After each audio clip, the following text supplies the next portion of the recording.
Okay, we'll mute for another 5 minutes.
Okay, it's 9 o'clock on my machine here, so we will call the meeting to order. Good morning.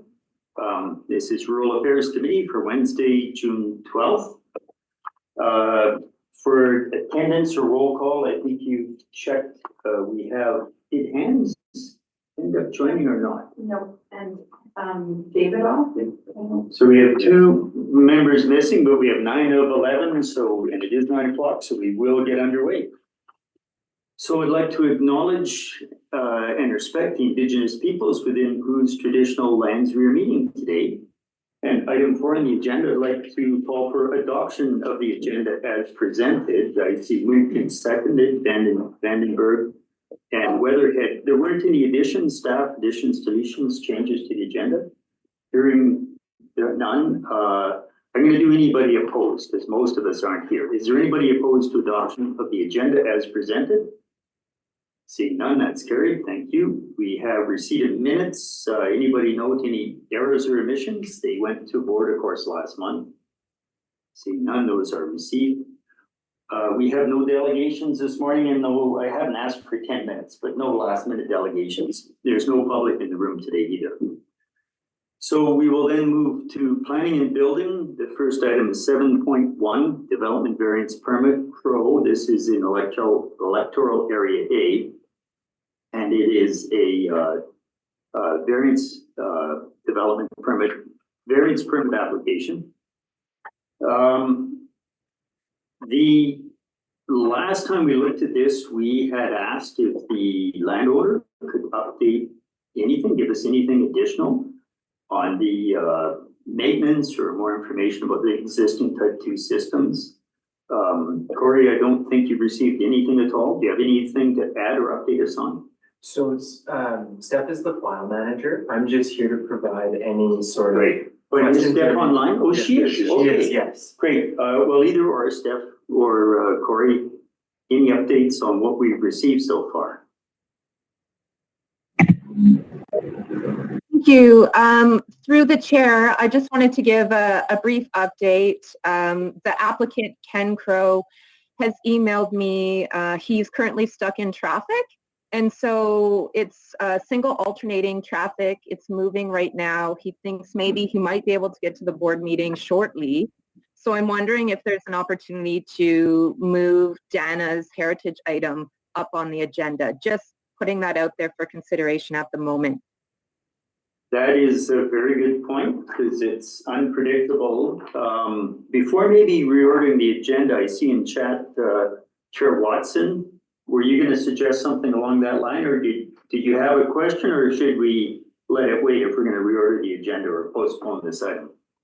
Yeah, it was questions. I'm happy to, if you want to reorder it, I can be on the list for when we come to it, and I'll be on the list for the heritage one as well. Okay. So in that case, I guess the most appropriate is if we postpone it and then maybe right to the end, give them as much time as possible.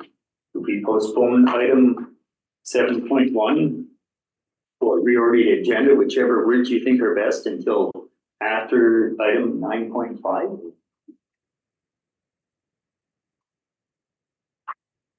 So we need motion and second on that. Mover, Vandenberg, second, Tierney. Any objection? Seeing none, that's carried. We will deal with this a little bit later.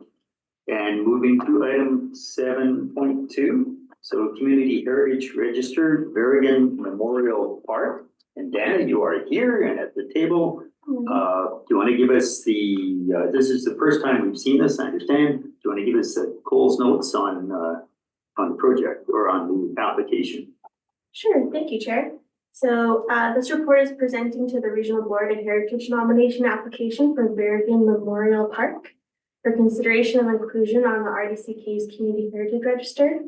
Berrigan Memorial Park is a burial site of Doukhobor leaders and a flower garden overlooking the confluence of Kootenai and Columbia rivers. And staff are recommending that it be added to our Community Heritage Register. A statement of significance has been prepared and is attached to the report. Okay, so for speakers or questions, I have Chair Watson. Please, the floor is yours.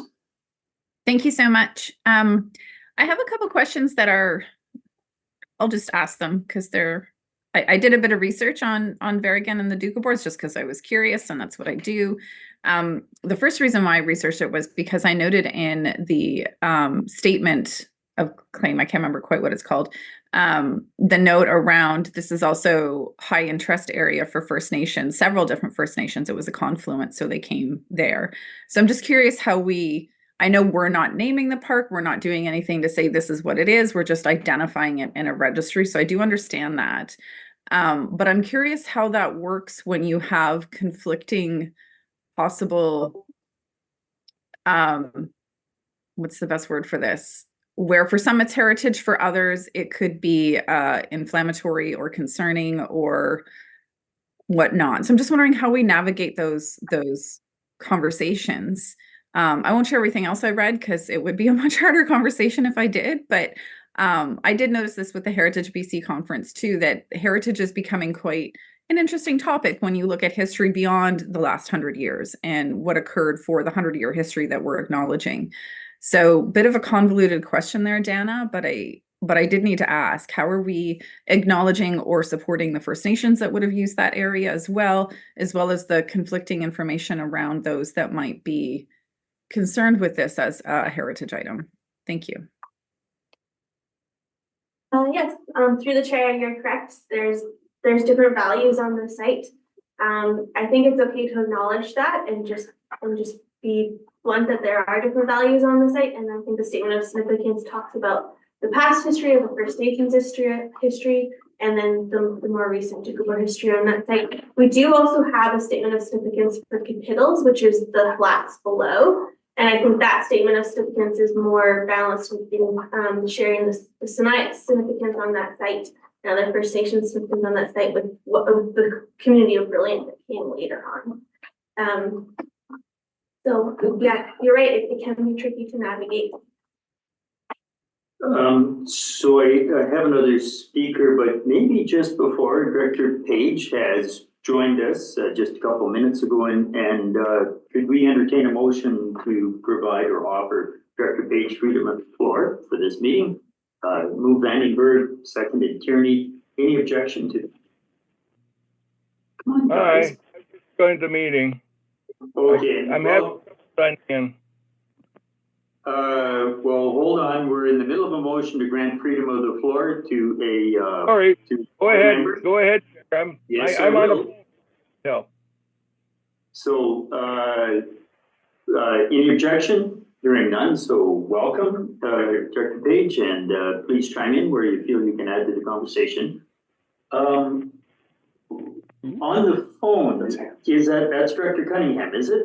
Yes. Yes, it is, Chair, and I'm sorry. I've tried getting in on Zoom and it doesn't seem to want to start. We've had a power surge over the weekend when I was gone, and I'm just busy trying to get everything operating. I'll keep trying to, if you see me, I'll try and join in other than by phone if I can.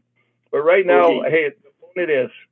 Okay, so I have Director Vandenberg, and then we'll go to you next, Director Cunningham. Director Vandenberg, the floor is yours. Great, thank you to the floor. First of all, just a couple of things, really, a question and two questions. What is capital is the first thing. I don't understand what that is. Secondly, what is the risk to RDCK in this proclamation? It says in the report that there's going to be a group that's going to look after the site. This is just an acknowledgement, a formal acknowledgement from RDCK, presumably. And is this the role of a local government? What is the role of the provincial government in these matters? Because as I've heard in a previous comment, this could lead to other pointed conversations.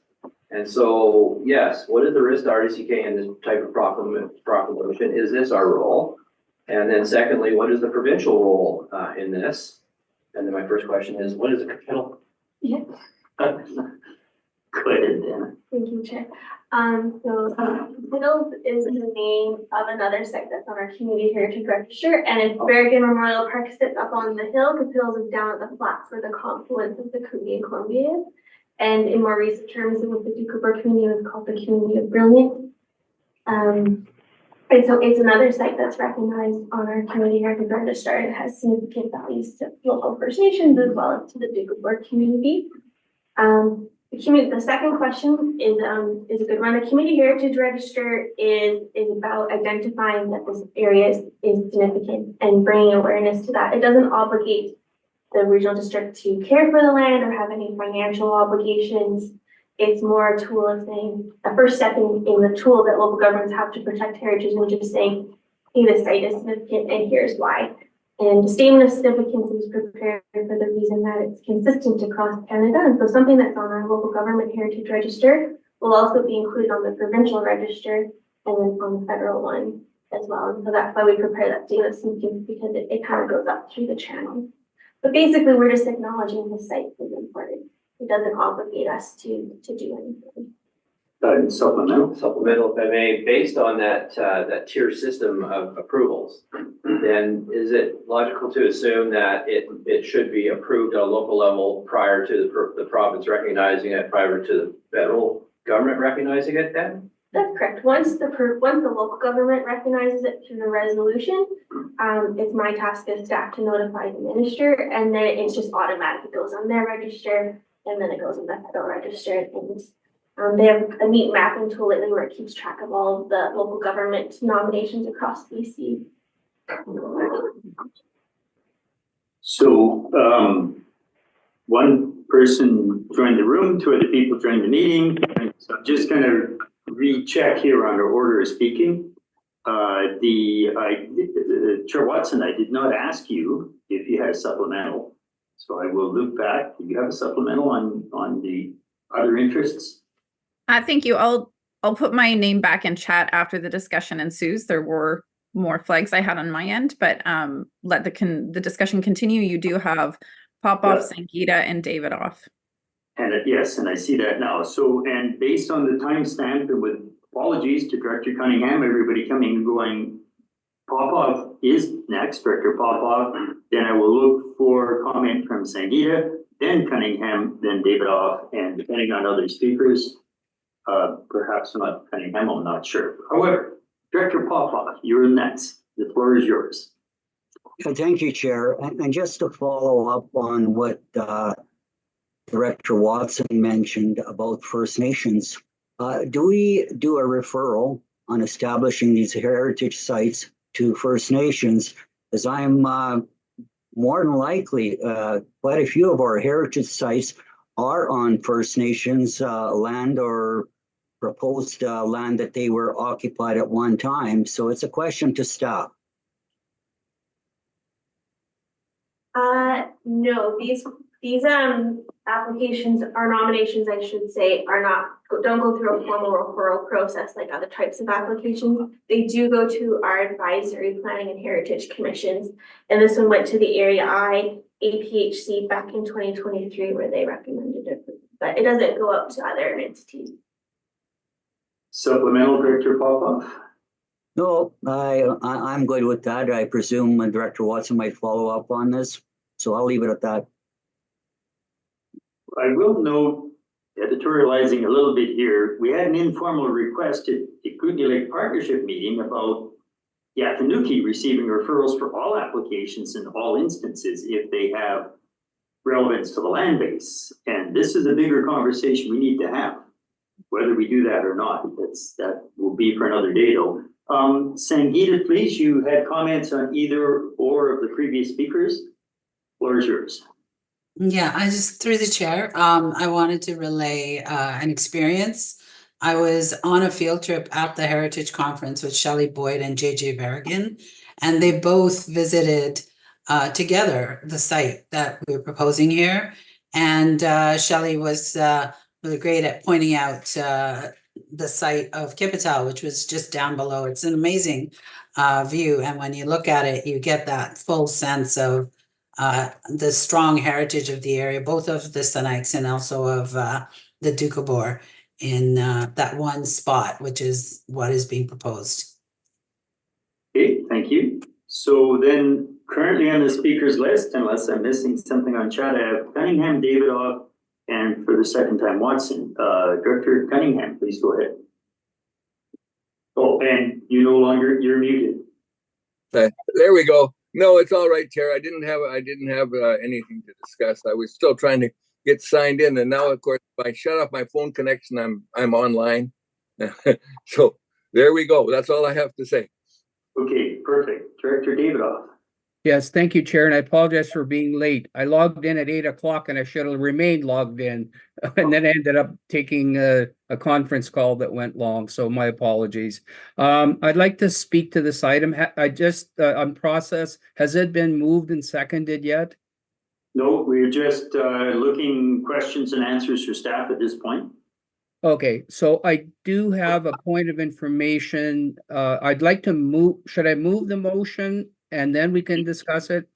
The floor is yours, Director. Yeah, You let's. move as per the agenda. Yeah, I'd like to move the recommendation. Okay, we'll look for a second. Second, Director Tierney, go ahead. Yeah, and I'd like to speak to it and provide some additional information. Go ahead.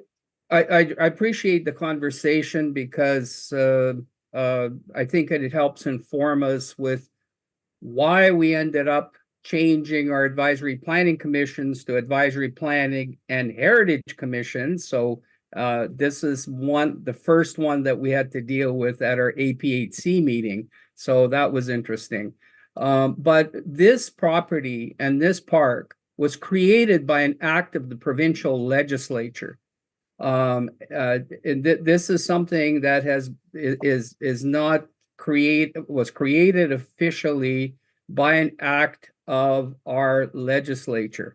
And basically, this is recognizing what the legislature has created and what is to this day being maintained by an organization called the Union of Spiritual Communities of Christ. And so this has got a long history. I'm not going to tie up the meeting here by getting into a whole bunch of stuff, but if there was ever anything that was historic heritage, completely supported by the province of British Columbia, that we have on our heritage register, this is it. So I strongly support in favor of the recommendation and urge you to do the same. Thank you. Thank you, Director. I'm just going to note, I can't type into chat at this time. Not sure why. I can move the cursor in other places, but so I have noted Director Watson for the second time. I don't see anyone else to speak. So Chair Watson, please go ahead for the second time. Thank you. I just wanted to say thanks for the conversation. I think we're in really interesting times where heritage used to be what we mostly looked at. In the last few years, we've been like, wait, there was a lot of history before that. And so I don't think this is black and white in any way. I'm not opposed to this. In fact, my bigger concerns are related to a history that I went down a bit of a rabbit hole with yesterday, looking at Verigans and the Doukhobors and all that. And I'm not going to mention any of that. I found that way more, I'll just say, interesting. And this is just a registry. We're not the ones creating this. So I'm fine with that. I feel for my colleagues in the archaeology and heritage world, because it's an interesting place to be where stories overlap, they intersect, they conflict. There's all these different pieces. And that's kind of the rabbit hole I went down yesterday, researching who this person was. So I appreciate learning, raised a lot of questions for me that I don't think are relevant to what we're doing here. But I also appreciate the ability to raise those questions around First Nations interests and more recent heritage actions. So really good to know about Capitals. That sounds like a really beautiful confluence. Thanks. Hey, thank you. So we have the staff recommendations been moved and seconded. Further discussion? Seeing none, and again, we have full quorum now, and most of them are online. So I'm going to call for anyone opposed to the recommendation. Seeing none, that's carried and goes forward tomorrow. Thanks, Vanna. Thank you, Chair. Under 8, we have no environmental services items, but I did note General Manager Wolf popped in and out of the room, so traffic is moving to some extent. So maybe we'll have our delegation for the other item here before long. Okay, so we will though carry on. We're going to go to Rural Admin 9.1. Community Works Fund Application, Balfour Rec Commission. This is entirely proposed to be funded within Area E. Uli is not in the room, but Director Graham, did you want to move the recommendation or did you have questions on? Thank you through the chair. I will just say that this project started before my time as a director, and it also started before Craig Wilkinson's time as the general manager of the Balfour Recreation Commission. And just due to some unforeseen issues with the project, which is an accessible access to the Balfour Recreation Hall so that wheelchairs can get in, because previously it was stairs. And so that's so when they came to me with this problem, and I spoke to Uli about it, and there was money in the community works fund for Area E, I thought it would be appropriate to support the application so that they could complete the project that was already in the works and had also been supported by Columbia Basin Trust, who also had come to the table a second time to help this project come to fruition. So I would like to move the recommendation that the Community Works Fund application submitted by the Balfour Recreation Commission for the Balfour Community Hall facility access upgrade in the total amount of $17,000 be approved, and that the funds be dispersed from Community Works Funds allocated to electoral area E. Thank you. Do we have a second? Director Tierney, discussion? Seeing none, is there anyone opposed to the recommendation? And seeing none, that is carried. That'll go to board tomorrow as well. 9.2, another Community Works Fund application, Kootenay Mountaineering Club Grassy and Lost Lake Bonington Hut wastewater management project. This had a little bit of email back and forth about whether it's supported and split evenly between 5 electoral areas or perhaps only 4. So I'd like to first go to Director Pawpaw, because I did receive an email from you a couple of days ago. Does the application sit well as written with the split 5 ways? Director Pawpaw? Oh, thank you, Chair. I was waiting till the recommendation was moved and seconded before I spoke, but I will speak on this one. This application, initially, I confirmed my support for the application back in September of 2023 and was under the impression by our grant coordinator at that time, Micah, that it was going to be on the next board meeting. Now I find it's there 9 months later. And as as we all know, we conduct a lot of business. I completely forgot about this application that I did initially indicated my support for. So that was why the back and forth on this. And what was brought up was by one of my residents, and had a bunch of questions on this. And basically some of the questions he had, these hiking huts have nothing to do with RDCK. Well, we all know that there is going to be an economic benefit provided by these huts, and the economic benefit, as mentioned by the organizations, around $2 million per year. And the other concern he had was giving away grant money is the same as taxing us for something we don't want to pay for. Well, that's one person's opinion on that. And the expectation, the budget is for helicopter transport. And his concern was that RDCK is given money, will have assumed responsibility for the waste disposal, whether it likes it or not. And I went into the Community Works Fund, and there is no mention of liability like it is for our discretionary funds, where it does mention that the applicant assumes all responsibilities, and the regional district is not responsible for any of impacts created by providing that grant. And his concern was it could be costly to regional district and end up costing Area H residents. So I don't know if the resident is online or not. I see a public's online, and possibly maybe our CAO can expand on us not having any liability on by providing this grant. Thank you. Yes, and I'm just gonna note that not everybody was party to this email conversation because it possibly brought into question the split on the grant. I thought I'd let Director Popoff lead. Would like to go to CEO, but I also see Director Page has a question, maybe other questions. We haven't moved the recommendation yet, but CEO. But through the chair, I think that the straight answer is no, I don't believe there's any liability simply by funding community works through this program.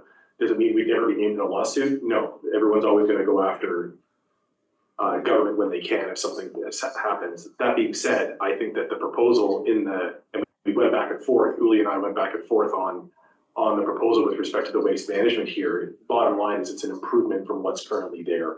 And I think that's where we ended up on the support for it. But that being said, I don't see any liability simply because the funds are being used for something that could result in liability. It's no different than any other application. You know, if we funded a roof project and the contractor was negligent and then the roof of the building collapsed, I don't see the RDCK as being responsible for that happening. So I think it's up to the operator at that point. Arm's length relationship. So just to sort out speakers here, I do see Director Davidoff's hand. I don't know if it was brought up and down between. If you use chat, it's a little easier for me to track because it's timestamped. So what I see is Director Popoff after moved and seconded, but I wanted him to speak first. Then I see Watson, then I have Page, then I have Davidoff. I will go to Chair Watson and then through the rest of the list. Thank you. I think Stuart covered most of kind of my thoughts when I did look at this. It is a question we look at when we look at different external agencies and what they're applying for. I'll just note that all of our rec sites are using taxation to clean out their outhouses. And it's just not open to the public to see where that money is coming from, but it's provincial taxation that would be cleaning those out. So we have a lot of rec use. People need to deal with their stuff, and that's how it's dealt with. So in this opportunity, it's just that you get to see it at the local level where we're supporting it. So I don't have an issue with this application. I know lots of people that use it. And all of our rec sites, and we need to make sure that we're doing it properly because we are in very sensitive habitat with our human beingness. Thank you. I will also note that Uli is in the room. General Manager will probably went and checked his email after the traffic blockade, and he is here because, of course, his staff scrutinize these more closely if you want to direct any questions to him. And of course, Mr. Pro is here as well, having got through past the traffic accident scene, and we will return to his item of business after we conclude this one. So on the speakers list, Page, then Davidoff. Director Page. Thank you, Chair. Just for my own clarification and perhaps for those of the public, I have seen the post that the letter is based on, and I've heard it here at the table, and I want to make clear from my understanding, this is a capital project to upgrade the facilities of the bathroom, and the public has been primed by the people who have prepared that particular editorial piece of content to maybe think that this is about the helicoptering of the waste off the site. That still remains the responsibility of the organization we're supporting. So we are supporting the improvements to the outhouses themselves, the physical outhouses. The operators continue to be responsible both for the chilling that the people eat, perhaps, and how it gets off the mountain after, but where it gets stored so it doesn't leach into the environment is how the RDCK and local government is deeming potentially within this resolution to support. So just for that clarity, this is not about helicoptering people's waste off the site. That is a misnomer. Thank you for that. Director Davidoff, the floor is yours. Yeah, thank you, Chair. And some of the things that I wanted to say have already been stated, and I will echo those. We get a lot of requests to support with sanitation in parks, trails, all kinds of places. Some of them are on Crown land. I know that was one thing that was raised in the email exchange. And what happens is that we have supported through Community Works grants, the Trans-Canada Trail. And that's not on regional district land. It's on Area E, and E, I, and J have supported the Trans-Canada Trail through, because it runs through our areas. We have done a lot of support of these types of projects, and sanitation, as Chair Watson stated, is a reality, and that is one of the key reasons why we're supporting this advance in how human waste is addressed. And I also echo what Director Page has said. This has nothing to do with operations or helicoptering. This is capital infrastructure, full stop. Community Works funds do not qualify for operations at any time. They deal with capital infrastructure. Want to make sure that's really clear. Okay, thank you. And if anyone in the public had any curiosity, they should be getting their answers. So we still don't have the motion on the floor.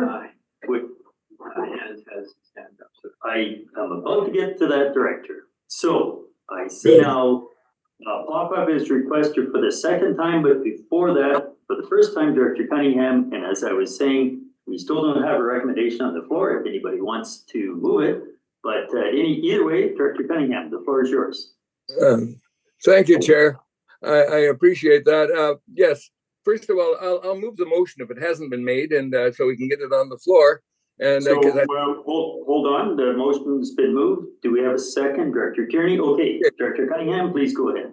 Okay, it was moved and seconded. Thank you. And speaking to it, of course, it's an upgrade. All these mountaineering huts have sealed tanks that are pumped out yearly. And the trouble is, of course, is that if it's just waste, it can be thousands of gallons. And the cost of helicoptering some of that stuff out from remote areas is very, very expensive. This is originally a provincial initiative. And what the new system does is it separates the liquids from the solids, and the solids are dried basically, and it reduces the weight and the volume, and the liquids are disposed of within the ground. So therefore, the cost of maintaining the systems is way reduced. So I've spoken to the Mountaineering Club about it and to others, and this is a terrific system. We'll pretty soon see it, I think, in almost all of our things that now use just holding tanks. So I definitely support the motion. Thank you, Director. And it's interesting, lots of ways to manage waste, and that might even be part of a topic that comes up later in this agenda. Director Popoff, for the second time, the motion is on the floor. The floor is yours. Thank you, Chair. It took a little while to unmute here. I did make a commitment back in September of 2023 to support this project. I have not changed my mind. I still support this project, but I do have a recommendation for staff.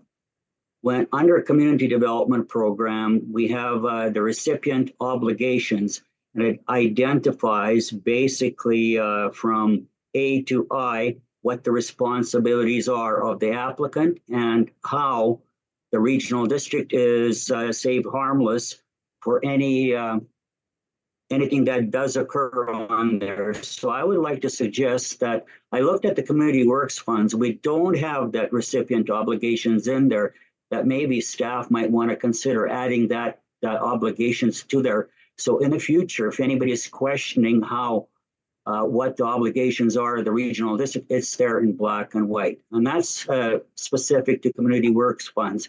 We do have that on community development, and I believe we have it on under discretionary funds also. Thank you.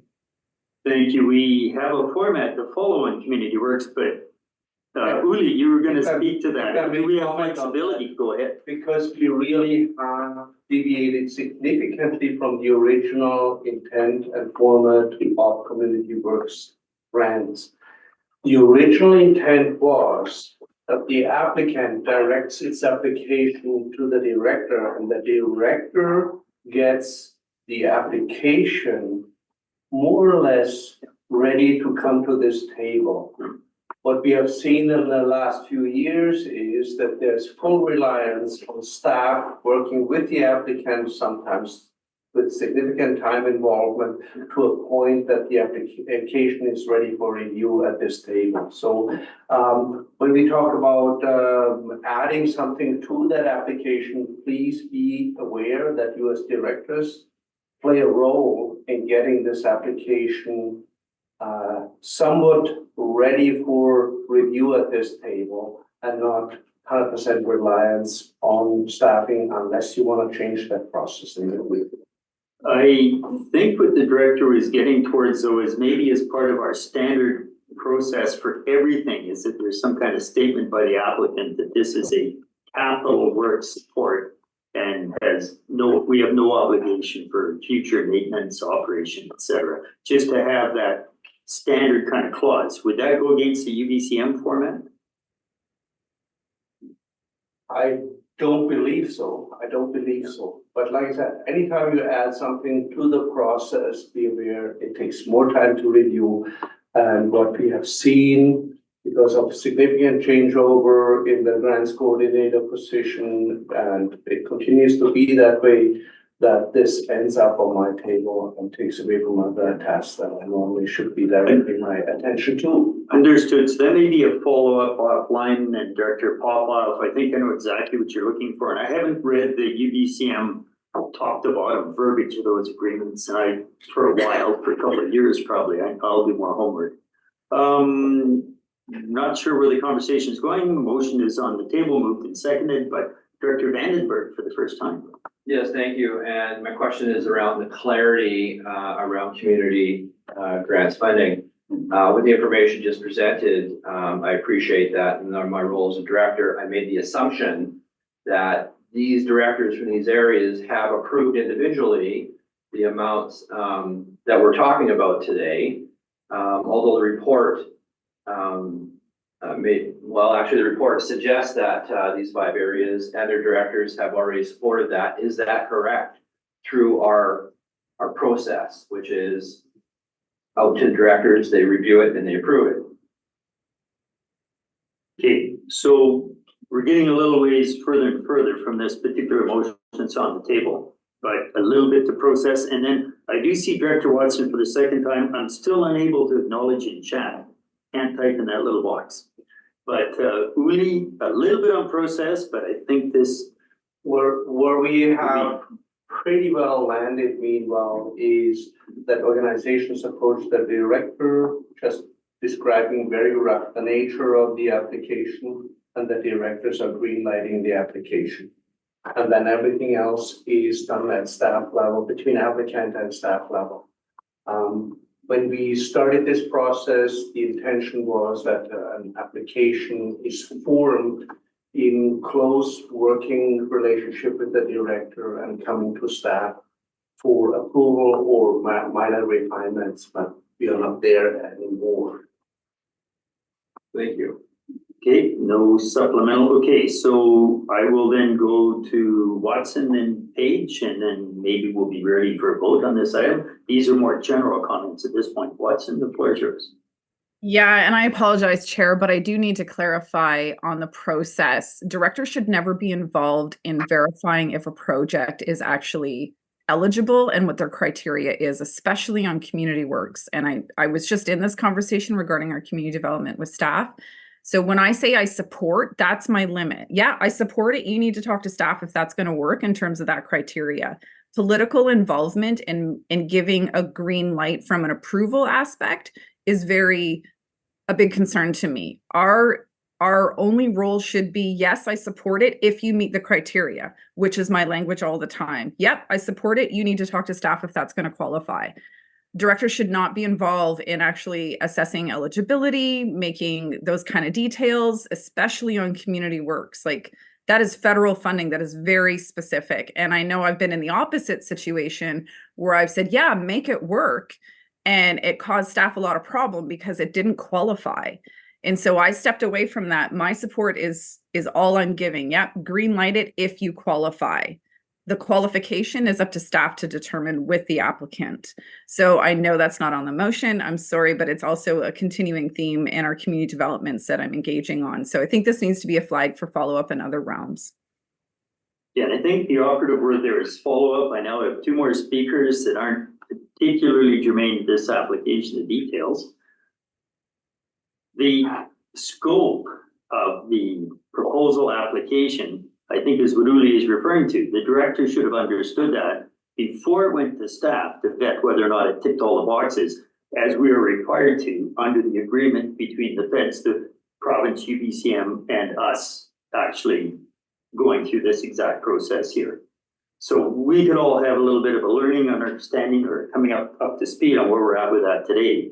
And whether or not the directors should be a little more proactive in defining that scope, so we're not having staff fish around in the dark when maybe we have better knowledge about the focus on what is this going to fund, whether or not it's eligible, agreed. ULI staff, or grant staff, admin staff will be able to figure that out. So motion's on the floor, not moving to a vote yet. We have Paige, and then I believe Director Davidoff for the second time. I see your hands up again. Paige, then Davidoff, go ahead, please.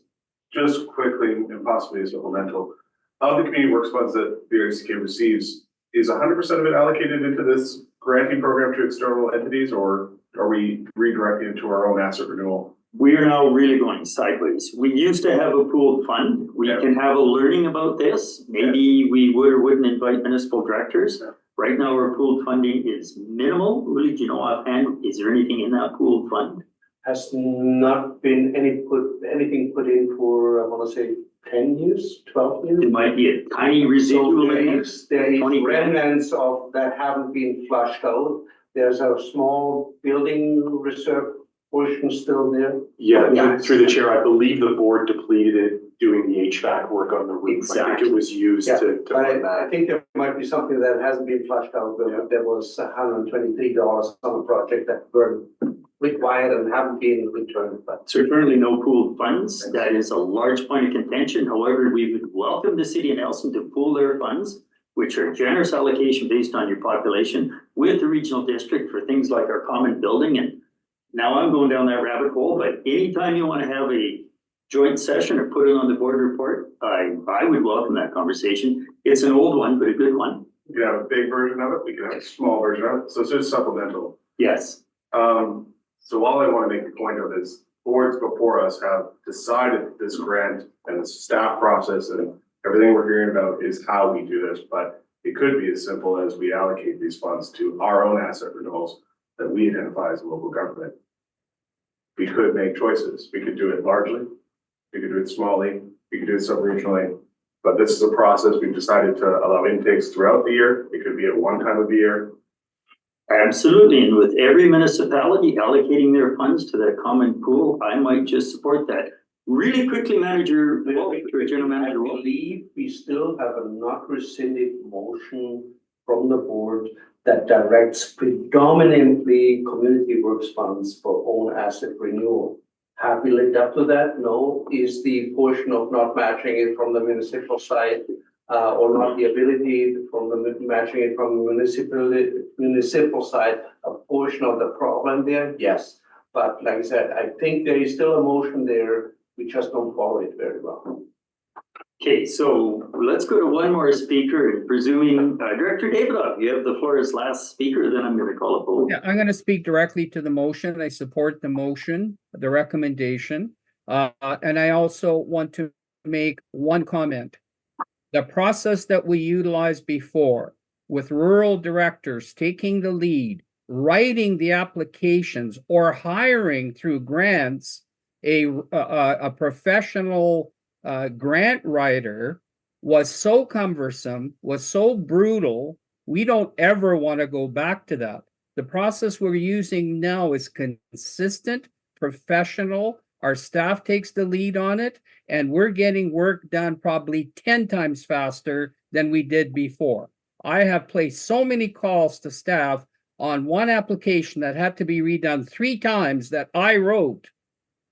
It was unbelievable. We don't ever want to go back there as rural directors. For new directors, you do not want to go back there. So thank you, staff, for what you do. Super efficient. We're not hiring professional grant writers. We're not writing things ourselves to save money. Thank you, Chair.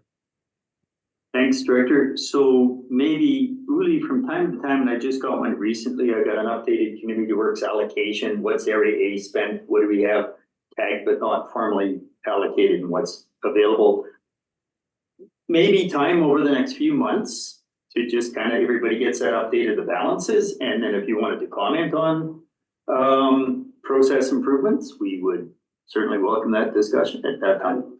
And if I may very quickly, we have changed processes, I'm assuming to what Director Davidoff is referring significantly. It's simplified, we have a template that you fill in boxes, so processes have been much more standardized from what it looked like 5 years ago. Just thinking when that update comes out, I don't know if we got our most recent allocation, that might be the trigger to say, and by the way, here's where we're at, a little bit of learning. So, not seeing any other speakers on the list, unless oh wait. Nope, I think that's it. So, motion's on the floor, moved seconded. Any opposition to the recommendation? See none, that's carried. That also goes to board tomorrow. Now, Mr. Chair. Just a point of order. Sure. Did I hear then that the chair has invited Uli and his group to bring back a conversation around the process on community works funds? Is that what I heard you say? What I'm looking, without making it a work plan item, I'm looking for is we'll get an update as to our allocations when we see the money roll in twice annually. And I'm just suggesting that might be a good trigger point to add a few more words around that. So that is what you're saying. And depending what General Manager Wolf has time to do, we can talk about if we want more. Once we see that list, we think about what's been spent, what needs to be spent, then maybe we'll do it as a proper agenda item and everybody be prepared for the conversation. And if you may indulge me, the proper agenda item, what group or committee could this come up in? So that I'm clear. We don't get to deal with the municipal community works fundings. They do what they want to do unless they bring it to us. So I would assume it would come to RAC because we'll get an updated list of areas A through K on where the money is manageable. One amendment, replace Uli with Mike. Yes, it's now, Uli's an expert by default because he's seen so many with his staff, and it'd be admin, Mr. Morrison. We're moving on in a second, very quickly, Director Page. I'm very sorry, obviously, the cities have our own built environments, but if there's a motion that allocation should be going primarily to a pool for overarching. There's a mechanism. Right. That's our choice that we have not chosen at this time. I'm just wondering if the more appropriate place for the allocation to come up is at the board, because predominantly the pool was being applied across all assets. I'm gonna ask for it at RAC. Okay. You can ask for anything you want at board. That's tomorrow, or put in a director's motion. I'm gonna ask it at rural. There's a great deal of sensitivity to this. And if you look at total allocations across the regional district, you might realize why there's some sensitivity to this. We have assets that are not owned by the regional district, but are just as critical in rural areas like 5 Area A community halls as something owned by the regional district in this town. So Process, Chair. whose assets? I'm gonna get a point of order. Uli, no, I can't go back on this. Is that Chair Watson? We're gonna move to the next item. Yes, let's move on. The executive can discuss the best Yes. process and we'll bring it back next month if necessary. Chair, I'll move And 9. probably I'm 2 moving 9 months. point, recommendation 9.3. Just wait. I will not move there at this point, Mr. Davidoff, Director Davidoff.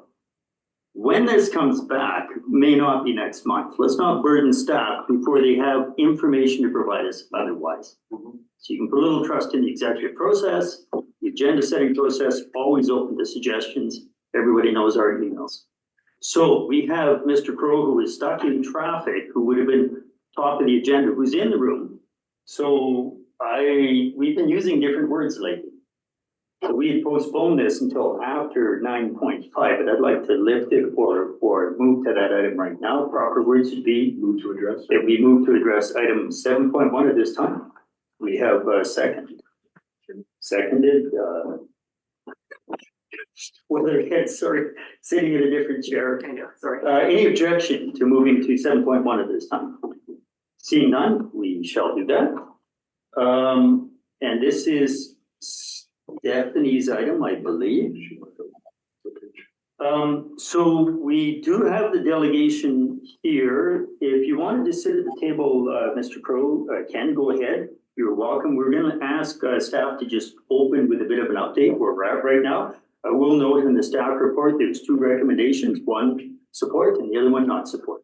But let's go to Stephanie. The floor is yours. Give us an update, please. Thank you, Chair Jackman, and to the committee for moving this item. This development variance permit application seeks to allow an alternative Type 2 private wastewater disposal system not permitted under the Regional District subdivision bylaw to facilitate 2 new residential lots as part of a rural subdivision application. This item was referred from the May Rural Affairs Committee to today's meeting pending receipt of revised septic reports.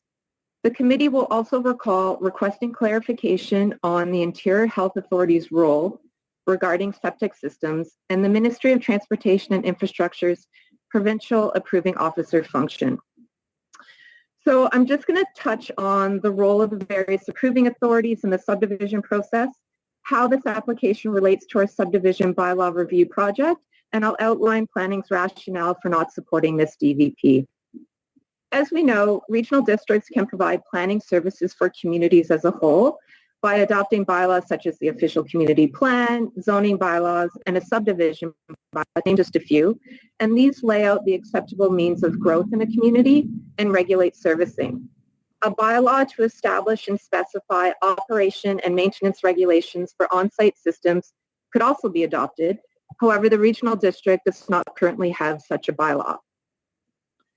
The role of health authorities is to inspect and monitor subdivision proposals that have the potential to affect the public's health. The local health authorities, in this case Interior Health, do not provide any form of approval regarding the subdivision of land. Upon request, health authority staff provide recommendations to approving officers on subdivision applications. In 2005, the province switched from a health authority oversight model to a professional reliance model.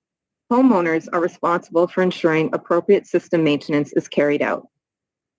Provincial approving officers, through the Ministry of Transportation and Infrastructure, have separate jurisdiction of authority for approving subdivision plans and are quasi-judicial officials who act independently to ensure that a subdivision complies with provincial acts, regulations, our local bylaws, as well as protecting the best interests of the public.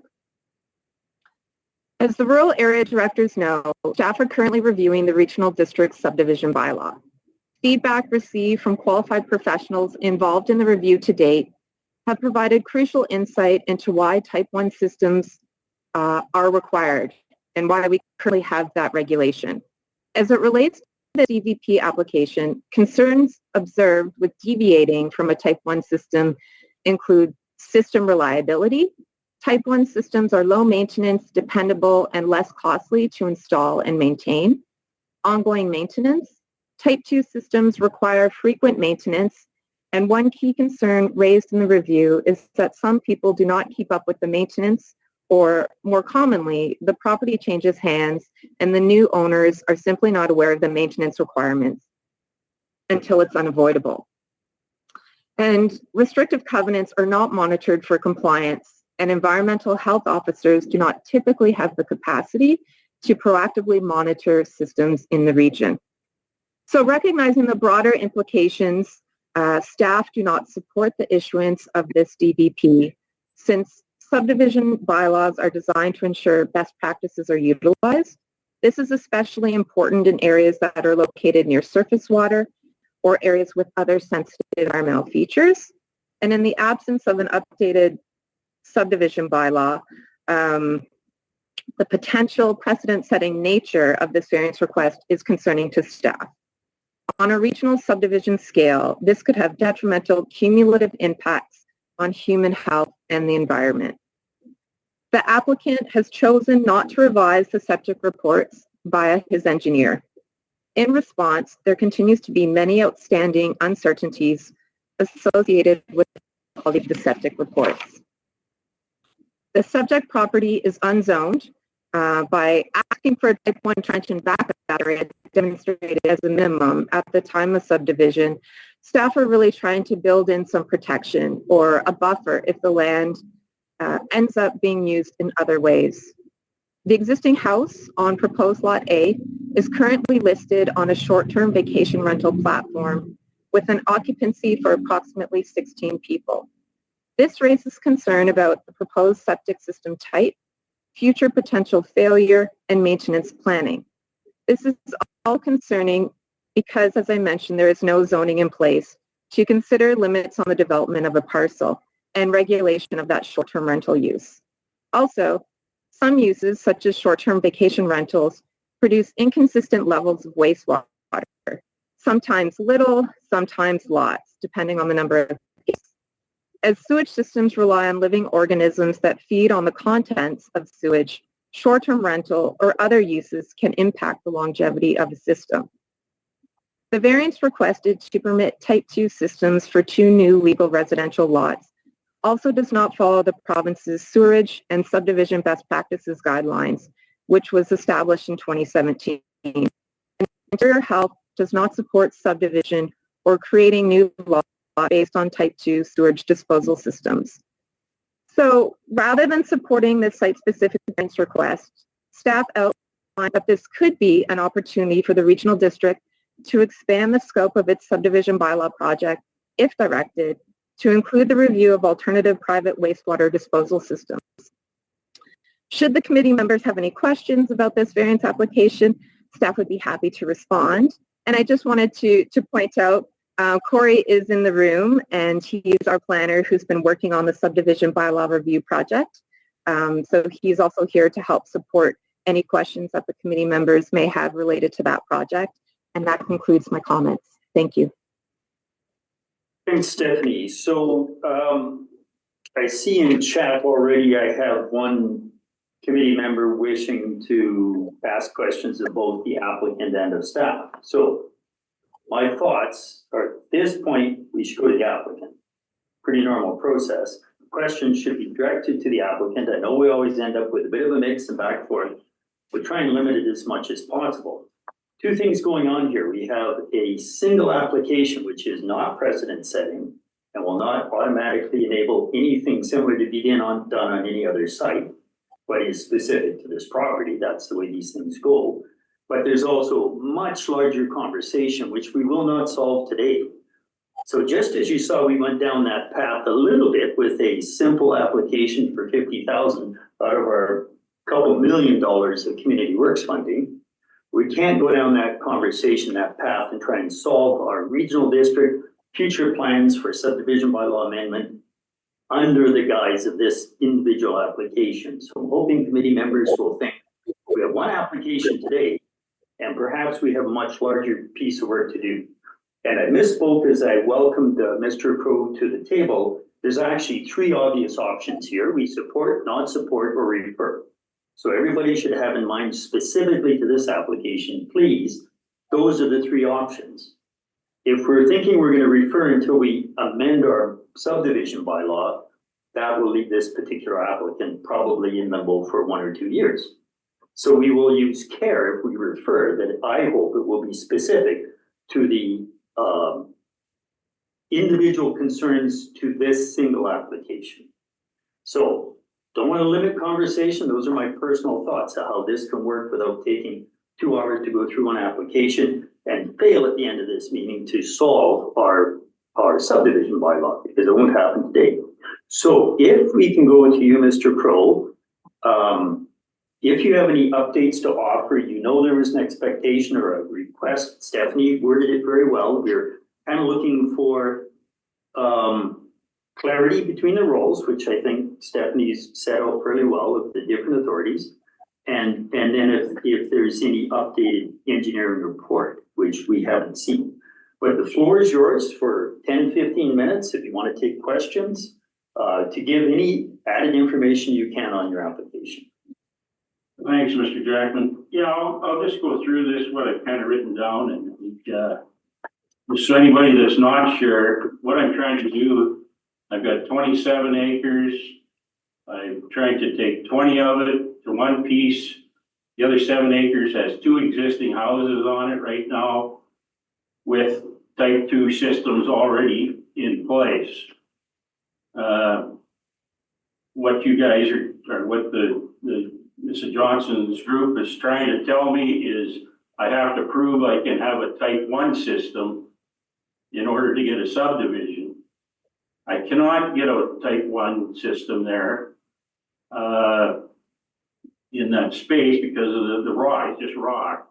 type 2 systems work. They're government approved. They're a cleaner system. So this is where I run into a bit of confusion is why, if it failed today and I went home and they said, well, you better get your system fixed. Well, I can't put a type 1 in, so I have to put a type 2 in. It's that simple. So I don't know how they can tell me I can't have a type 2 when I have 2 of them. And that's the only way to fix this problem.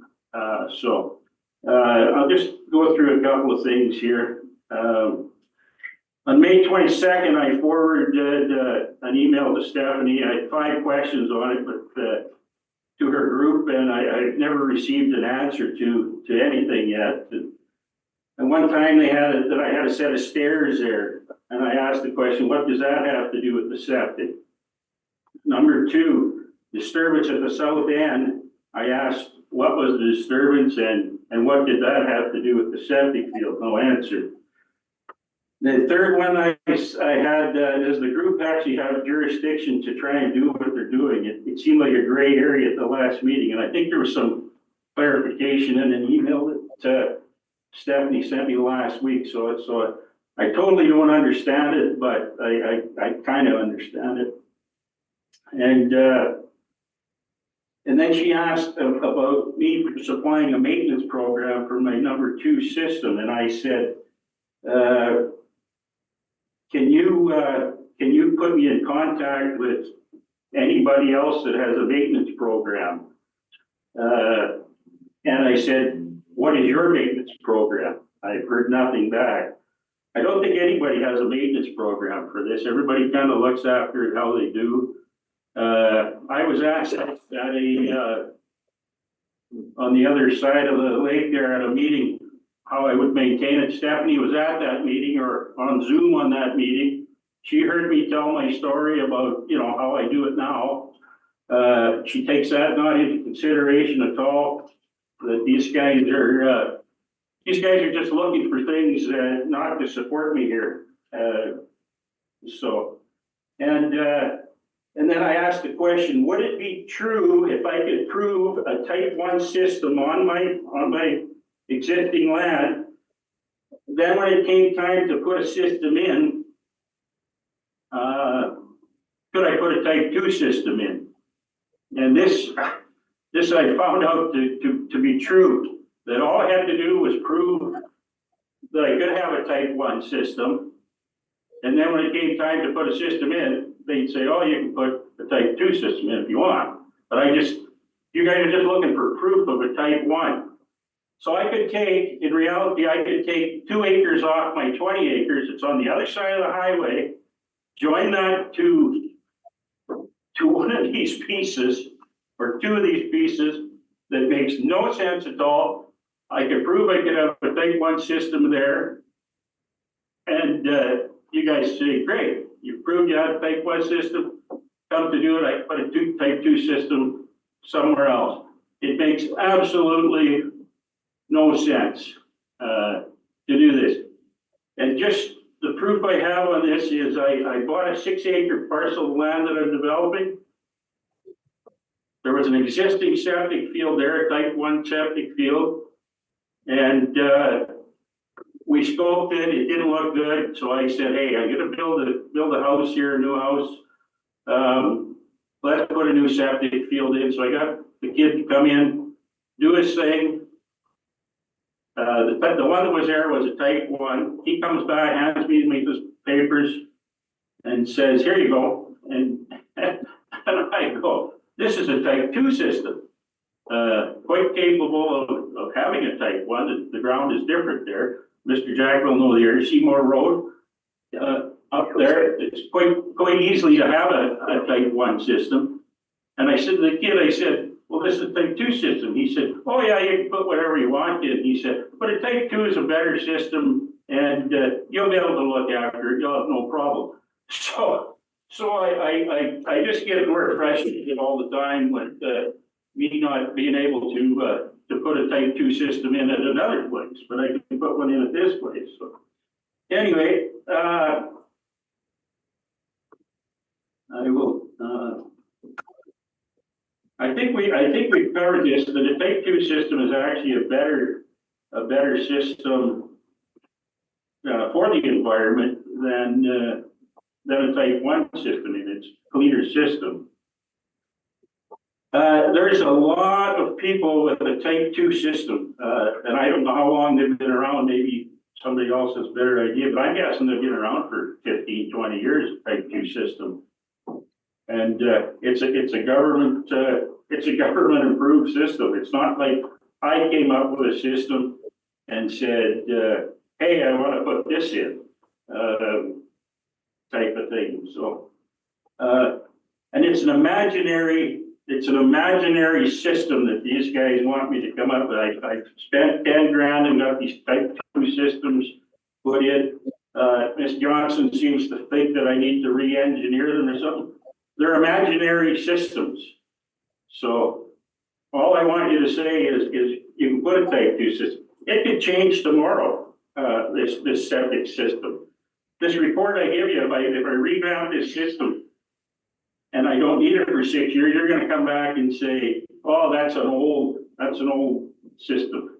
So the engineering part, to me, today, if I heard right, I think you can dry it out and helicopter it out if you need to. So the systems are gonna change every day. So for you to tell me exactly what I need today does not make any sense. It'll happen when I need it. And I think Mr. Jackman kind of alluded to it. I don't think this is a precedenting thing. I want a type 2 system. Type 2 systems are everywhere. I'm not setting any precedent on this. If I was trying to put a system in the lake or something, I think that would be more of it. But I don't feel that I have, I'm trying to set any precedent. I'm just asking to have what other people have and be able to look after it. We can't read the future here. And the Interior Health doesn't support me, and I think that's because of the bylaw, the way the bylaw is written. I think if the bylaw was written differently or upgraded, I think they wouldn't have an issue with this type of thing. But it's so I guess what today is I'm asking you to grant me a variance so I can proceed. I've invited the Johnson group over to see what I'm doing, to show them what I'm doing. No one's showed up. This isn't 2 houses that are worth $150,000 apiece. There's $3 million worth of plus sitting in this yard, and I can't separate them and make a couple of affordable housing for some people. And I feel that the bylaw is probably outdated or misworded to allow people to actually do this kind of thing. And again, I don't know what to do if my system failed today, because you tell me I have to have a type 1 system, and it's quite confusing. The MOTI, the area advisory planning people have all supported me along the way, unanimously along the way, because they listen to my story and they understand my thoughts and the meaning of this. So when this started out, I wanted to put an imaginary line up the hill between two houses, 2 septic fields, up to the highway. I spent a lot of money on this program, putting in a different road, drilling a well, now this, but I'm not asking for too much. I'm asking that somewhere down the line, if I need I have a failure, that I have something in place that can be fixed quite quickly, and not have to come back here and say, well, I can't put a type 1 in. And this is all you guys will let me do. So I'm not sure how the type 2s got put in place at the very first, but they're there. I maintain them.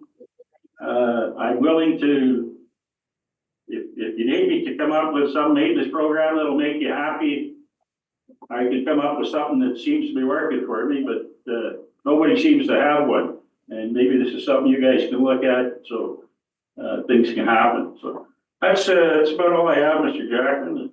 I appreciate it. Thank you. I have a speakers list. I'm just going to note first that when you refer to individual planners, it's not Stephanie Johnson's opinion or plan or whatever, or planning section. Yeah. If I can, they work as a group, they work on multiple projects, they look for, as best they can, consistency among best practices, which is a big thing, and also within the actual wording of the bylaw. So it's best not to refer to individuals. No individual is making a decision within the planning group as it happens. Ms. Johnson is not in the office today. We do have Corey here, but it is a team effort to manage multiple issues, and always we should respect that and not dwell on individuals. That said, I do see Stephanie's hand up. As much as possible, I like to separate questions for the applicant. And so far I have Directors Watson, Vandenberg, and Cunningham with questions for the applicant. Then I will go to Stephanie, if that works. I don't want to get into too much of a rebuttal thing until we hear the committee's concerns. Director Watson, your staff, questions for the delegation first, please. The floor is yours. Thank you very much. And I apologize to Mr. Crow if you indicated this. I was trying to follow all the details. It's quite detailed. So you currently have 2 houses on this property. What is the current sewage system in place? Is it one system serving 2 houses, and how was that approved? No, each house has their own system, so it could be subdivided without putting any systems in. So there is type 2 systems, and the one system was designed to for 5 more 1-bedroom cottages, a very big system. So everything's running good. Both houses have their own system, like I said. All I want to do is put an imaginary line between my 2 houses. So they each have about 3.5 acres roughly, and carry on. Supplemental, Chair Watson. My supplemental would be for staff. A couple questions. Do you want those now or after the delegation? Let's do all the questions to the delegation as much as we can, because I don't want us to start to try to solve the other issue, which we won't solve today. But and I'll return to you, certainly. Let's go to Director Vandenberg, then Cunningham. Thank you, Mr. Chair, and I have 3 questions for the applicant.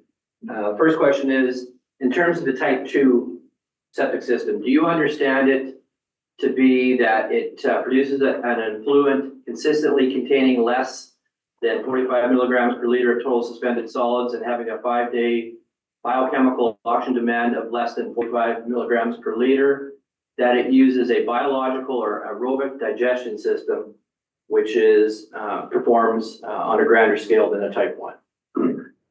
I probably don't understand it to that level, but I understand that it's a 2-tank system that pumps out, and I clean it yearly. I flush it, put filters or whatever needs to get done. That's kind of my knowledge. Your numbers and stuff are over my head, to be honest. Thank you. The second question is, your designer installer that provided this superior septic system, they are required to provide you an O&M, an operation and maintenance manual, so that you understand how your system works and you understand what the schedule of maintenance is. Did they provide that? These systems were in prior. I bought this property probably about 11 years ago. I have not seen. I've had the guy left me some notes and stuff that I've kind of been following. Basically, I do not have an actual operator's guide for these, but I'm sure I could, if needed, if that's what it takes, I'll resource one. Third question, if I may. Yes. And that is, would you be receptive as a condition to the variance and notice on title specifying you have a type 2 that does require operation and maintenance as a requirement? It would be a restrictive covenant, not a notice on title. Notice Thank on you. title can be removed, restrictive covenant would be Restricted referred to covenant. without mutual agreement. Whatever that terminology is, but it is in the event of you selling it one day, it is knowledge that whoever buys it is responsible for the system. And then, of course, I would say you have to go back and whoever designed it has to provide you with an O&M. Right, and I thought about a lot about this actually, that's a good one. That yes, anybody and even from now on, new ones or whatever, need to come with some kind of a policy of maintenance and stuff like that. But yeah, I haven't got a problem with that because it's it only makes sense, I guess, that the new guy and maybe, however it needs to be, that they need to be responsible. And yeah, I think that's and somebody needs to come up with maybe a maintenance program overall, the whole umbrella, and have this so anybody that sells a house with a type 2 system has to, whether it's take a course for a day or submit something that once every 2 years, whatever it come up with, but a guideline to have a type 2 system that's safe and reliable. And I will note the approving officer with Modi stated that quote, the ministry has no concerns with the proposed variance, close quote, and later goes on to note that the approving officer, quote, may require registration of a septic covenant. That's more detailed than that. That could be put in place by Modi. Maybe we'll finish the questions to the applicant. We're going to go a little beyond 15 minutes, but I think this is important. But I would like staff's clarification on that later. Us registering a covenant when the ministry who's actually the approving authority might have to do it. I don't want our staff to do work unnecessarily or preemptively, but it's an excellent question. Still on questions for the applicant. Oh, so you didn't have anything further, Director Vandenberg, at this time? I've raised all the important points to this file. Thank Okay, you. thank you. So we'll go to Director Cunningham, questions for the applicant, then to Stephanie. Please go ahead, Director Cunningham.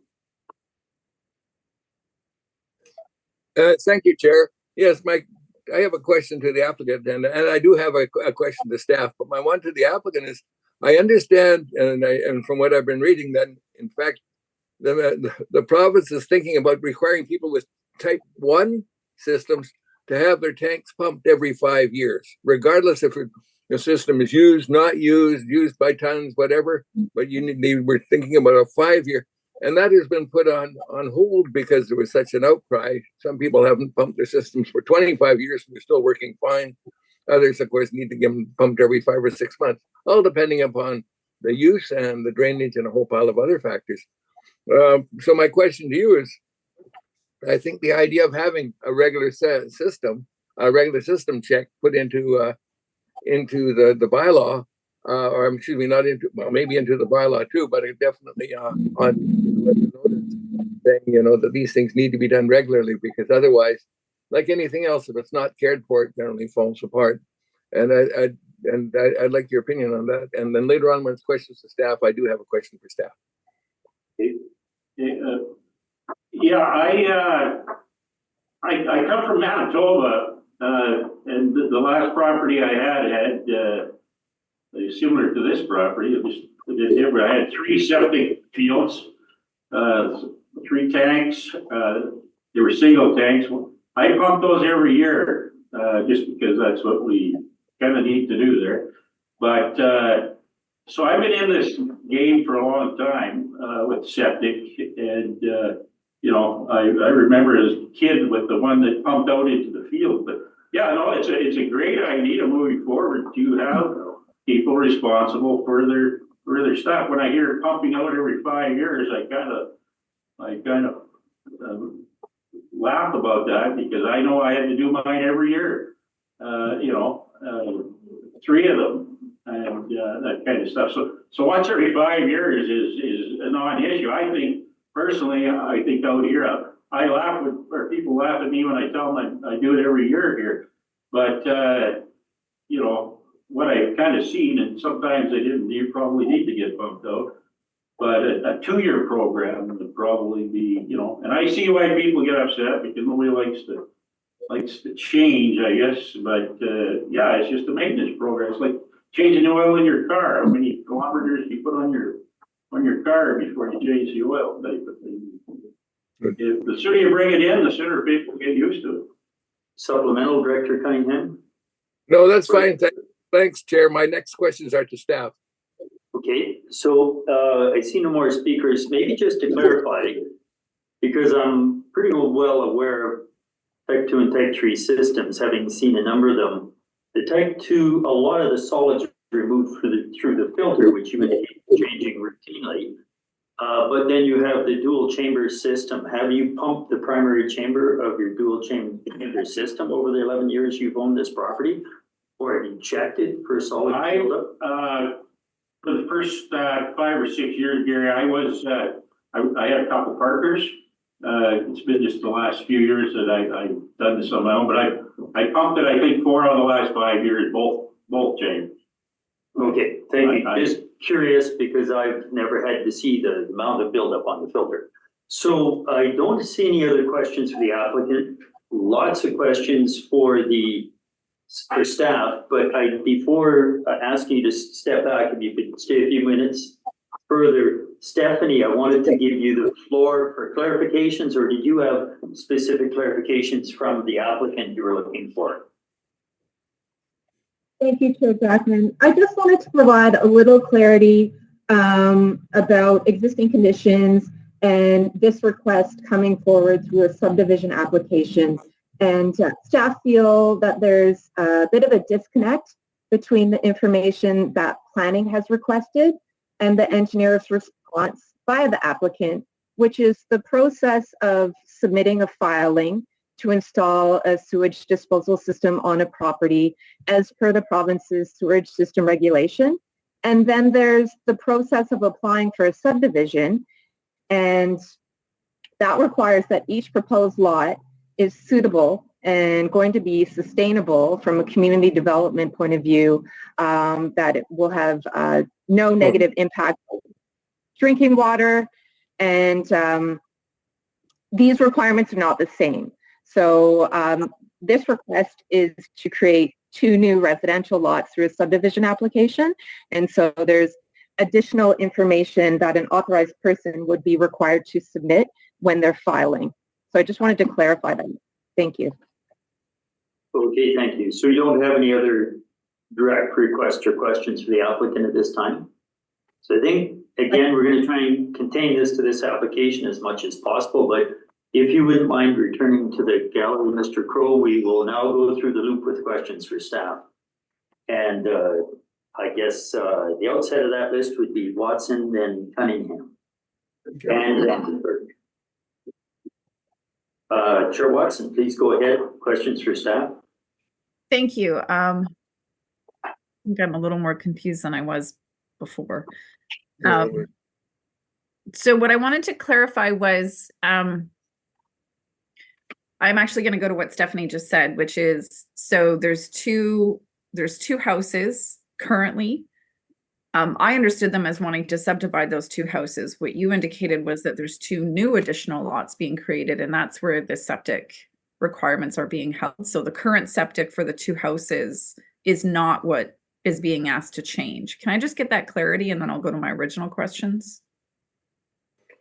Through the chair to Director Watson, just to clarify, absolutely there's the 2 existing houses there, and the applicant has requested a subdivision to formally recognize those 2 existing houses with their own separate legal lot.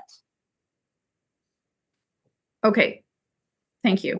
So then the septics currently in place do not qualify as meeting the regulations, even though they're already in place and they would have been approved through the building permit process? Through the chair to Director Watson, because the applicant's requesting a subdivision to formally create new lots for each of those existing houses, our subdivision bylaw regulations are triggered. And as we know, our subdivision bylaw requires a type 1 system. If I can ask her, I think what the director was asking, because our subdivision bylaw requires that there is an approved system. I think the question was, are the two existing type 2 systems approved by some authority? Is that what you're looking for, Director Watson? Do we know when they were installed if they were approved by the authority of the day?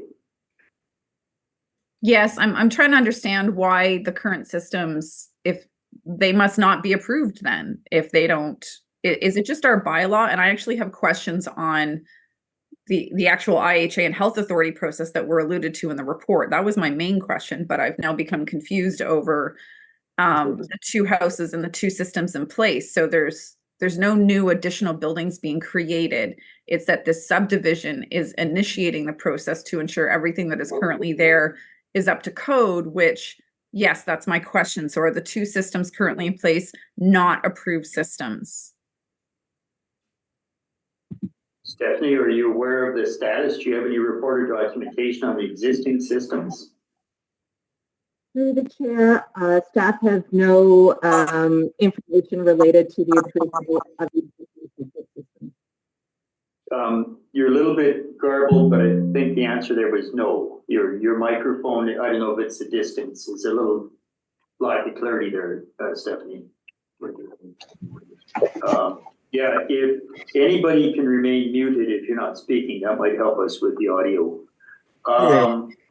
Now, I was concerned a little bit about too much back forth here.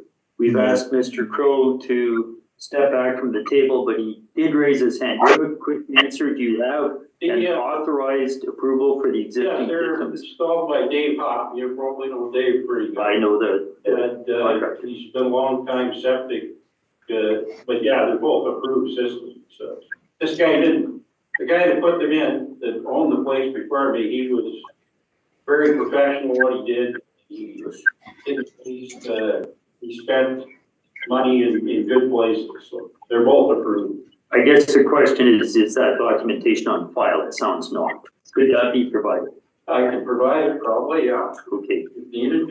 Thank you. So returning to questions for staff, any follow-up on that, Chair Watson? Yeah, actually, my questions, those were not my questions initially. So it was throughout the discussion. If Nelson White can mute for a minute, his feedback Yeah, is. we need to have everybody muted if you're not speaking, please, because we're getting a lot of cross audio stuff. Go ahead, Chair. Okay, thank you. And Nelson does have his hand up as well. So see my main question was actually around the whole approving aspect, because what I read in the report was that the health authorities have withdrawn their kind of permitting and compliance and enforcement aspect to approving septics or anything of that nature. And it is suggested that if we want to make sure that they're up to code, that we could put our own regulatory bylaw in place. So I just need to flag that I don't know when that occurred, but this whole, sorry, we're not going to monitor and ensure that it's in place, which puts it on the resident. And then our ability to actually manage that is much less because we're not going to monitor residents, nor do we have the staff to do that, or we could put a bylaw in place. So it's essentially saying, you guys take it over and then we're fine with whatever system goes in place. I need to flag that as another provincial download. And I just want to combine that with the whole the SMA, what's it called? The multi-unit housing that we're being requested, like the amount of housing that we are being asked to build upon. And yet the systems in place for managing increased density are not in place. And they're asking local governments to take that over.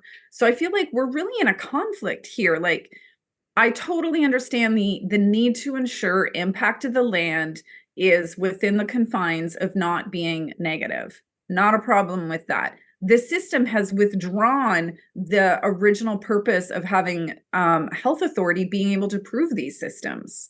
So I just feel like that's actually the bigger issue here. When it comes to this specific system, the specific application, if they have approved septic systems in place for the current houses and there's no new houses being proposed, then I would not have a problem with this DVP. I understand our subdivision bylaw is different, but I think our subdivision bylaw is different because the health authorities are no longer doing the full spectrum of what they were supposed to be doing. That's the flag for me. Thank you. We will not solve the bigger issue today. And also that's partly why we have a system which permits variances where it makes sense or not. Now, I still have 2 speakers with questions for staff. However, I have 3 staff members wishing to provide input, and it will be valuable. And you guys can sort it out, but I have sort of by visually Nelson, then Sangeeta, then Corey. And unless you want to change that order up, please go ahead, Manager White.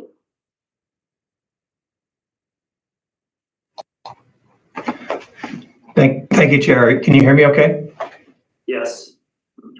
Okay, I just wanted to go back to, it was a question from Director Watson around the servicing and what we permit. Just to point out, at the building permit process is where we certainly require proving out of servicing. If they choose whatever type of servicing they choose, if they have that authorized professional verify that it is satisfactory, that's all we need. So nobody's saying you couldn't choose an alternate at the time of building. The regulation before you to vary is specific to subdivision. We have it in our bylaw that they must be serviceable, prove out this type 1 system prior to the subdivision. And that's what you're being asked to vary in this case. And so I just wanted to make that clear. I hope that answers the question. Thank you, Nelson. Sangeeta, do you want to add to that and or defer to Corey in the room here? I'll defer to Corey and then I'll go next. Please go ahead. Okay, through the chair, I just wanted to offer up a bit of additional commentary on this idea of approval. So that switch that was made in 2005 to the sewerage system regulation, prior to that, there were environmental health officers at IHA that would do individual approvals of systems. That's my understanding. Yep. Following 2005, there is no longer that approval process, is my understanding of the change that was made. So now it's a full shift to the professional reliance model, where you have a registered on-site wastewater practitioner who is qualified as a designer of systems, creates a filing, and then deposits that with Interior Health Authority. That does not constitute an approval. Interior Health Authority has stated that in the past. They say, we keep track of the documents, and that's it. And initially, the qualified professional was also required under the provincial changes to not only install, but also supply all qualified materials. There's been a bit of a shift in that. But the actual installation, if this is, and I'm guessing 25 years ago, I think it was Al English's log home or original home. That time, the installation was also required to be under the direction or direct control of that professional. That's loosened up a little bit now. Sangeeta, any additional thoughts to add before we go back to the questions for staff? Yeah, through the chair, some general comments. Like, in regards to this particular application, I don't want to say too much, except if there's a registered wastewater practitioner that can make a recommendation that a type 1 system wouldn't work on this property, or has done an investigation to see if the systems that are currently in play are viable, then that would be something we would consider. But back in, I think it was 2012, maybe, there were multiple requests to vary the type 1 limitation for subdivision that was creating glut in the system for us on new subdivisions that were being proposed at the time. And staff amended the subdivision servicing bylaw, but then subsequent to that, there was more work done with IHA on understanding those requirements. I think we need to talk to IHA related to type 2. I agree with some of the comments being made as we look at creating more affordable housing. How can we better make decisions around increasing density with alternative systems? But in this case, our bylaw is very clear, and And if there was some kind of professional recommendation from a rope to indicate that the systems that are currently in play are viable, then that would be something we would consider. I don't know if staff has received that. And maybe that's something, I think I heard Stephanie say that that has not been received. Thank you. Concerns me when I hear us using language back in 2012, there's a glut in the system. Our internal capacity, if we're inserting ourselves in a process of approvals where we're not the final approving authority, our internal capacity should not be a landowner's problem. It's my first concern. I'm going to share also that a particular professional was referenced, and that totally aside from this application months back, wrote me an email expressing concern about how out of date our subdivision bylaw is and how a smaller but better system is the future. That is from Dave Huff, who operates with his Sun Steel Wheels. And that is the big conversation we will not solve today. That we have a wording in a bylaw, fully understand staff's diligence in identifying potential problems. And we also have a variance process, which is also open for any applicant to use. Further questions for staff? Director Cunningham, then Vandenberg to staff. Director Cunningham, the floor is yours. My apologies, this is going to take a while, but go ahead, Director Cunningham. Okay, thank you, Chair. Yes, of course, as you know, when the regulation before, I remember the days when the province used to send out an inspector to inspect all new septic systems and so forth. And yes, and as you know now, all that happens is that you have to get a qualified professional to install and certify it, and that certification is taken. You submit it to the health people in Nelson, and your engineer, whoever you had, signs off on it, saying yes, what you've got is good.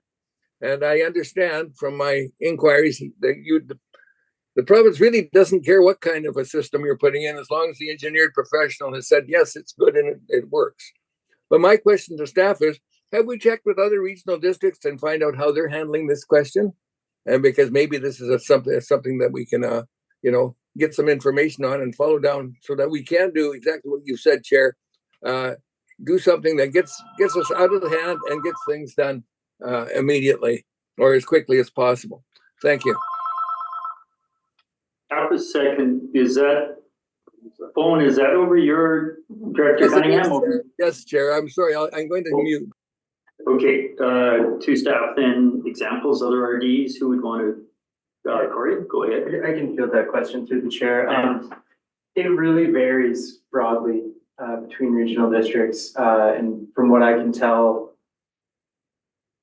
it depends on development pressure and growth pressure in the area. I know anecdotally from having worked in the regional district of Central Okanagan that there are a lot of circumstances where they won't even consider septic systems, period, full stop in some areas.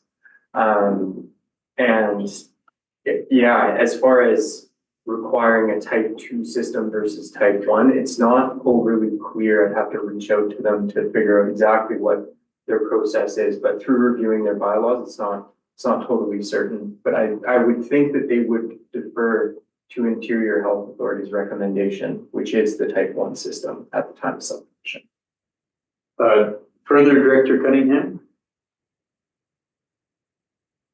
If not, I now have Vandenberg and David off, but I see Stephanie, did you want to add to that point? Yeah, thank you. Through the chair, I just wanted to add that the vast majority of regional districts are following the province's best practices, which our subdivision bylaw does. And I just wanted to clarify, there's a whole range of what local governments are doing. And in my quick review, the Comox Regional District is progressing with their review and how to accommodate type 2 and type 3 systems.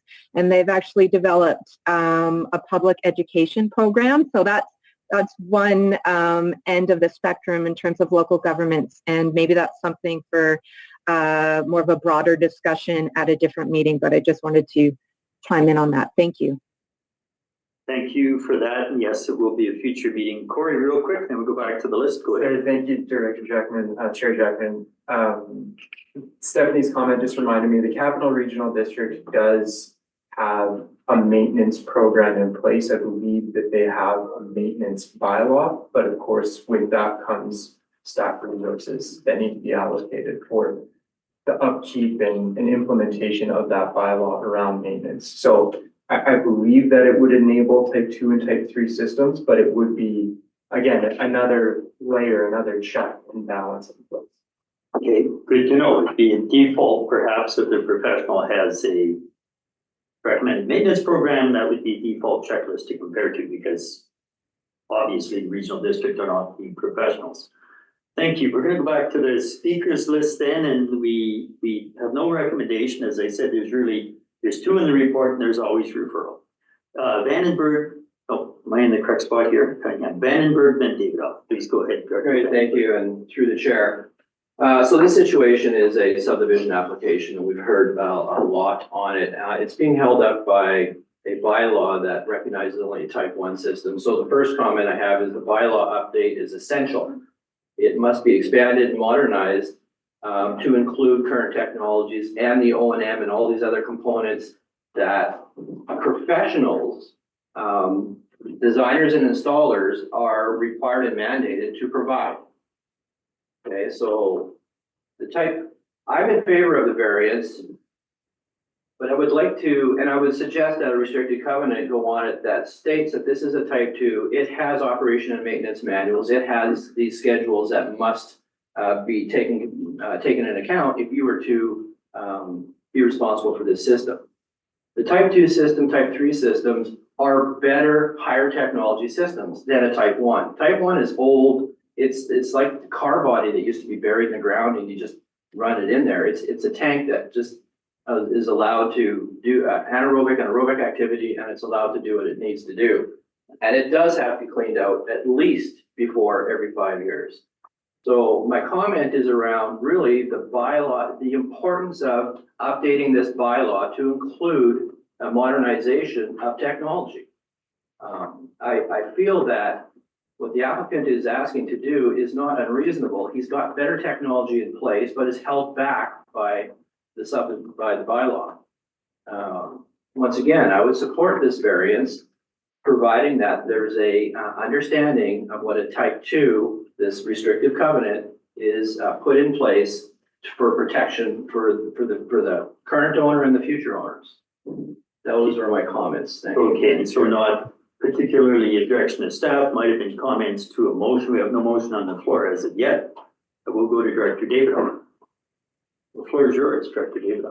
Yeah, thank you, Chair. Very interesting conversation, and it's kind of a continuation of the sanitation issues we discussed on an earlier item on the agenda. I echo Chair Watson's concern about this being so confusing. If it's confusing to us as directors, I can't imagine how confusing this is to our constituents. And I'm really concerned that we need to provide clarity. I can just imagine how many once we really get into densification, and with the new legislation starting to kick in, where we have situations like in Area I, where we had to do a $60,000 aquifer study that held up our OCP for a year and a half. And then how are we going to move ahead with densification in those areas? Like, we need clear guidelines. What Kelly's comments were, I'm shocked that the applicant answered his questions to, no, I don't have a manual. No, I have no idea how this stuff works in terms of the numbers that need to comply for the system to be running properly. Like, where's the oversight? Health is not going to do it. Is it a bylaw enforcement issue if our bylaw is not being followed properly? Like, this whole thing is I'm gonna say an S show. That's it. That's what it is. So bottom line is, and pun intended. So And sanitary effluent, I understand by S. Carry on, Director. yes, exactly. Thank you, Chair.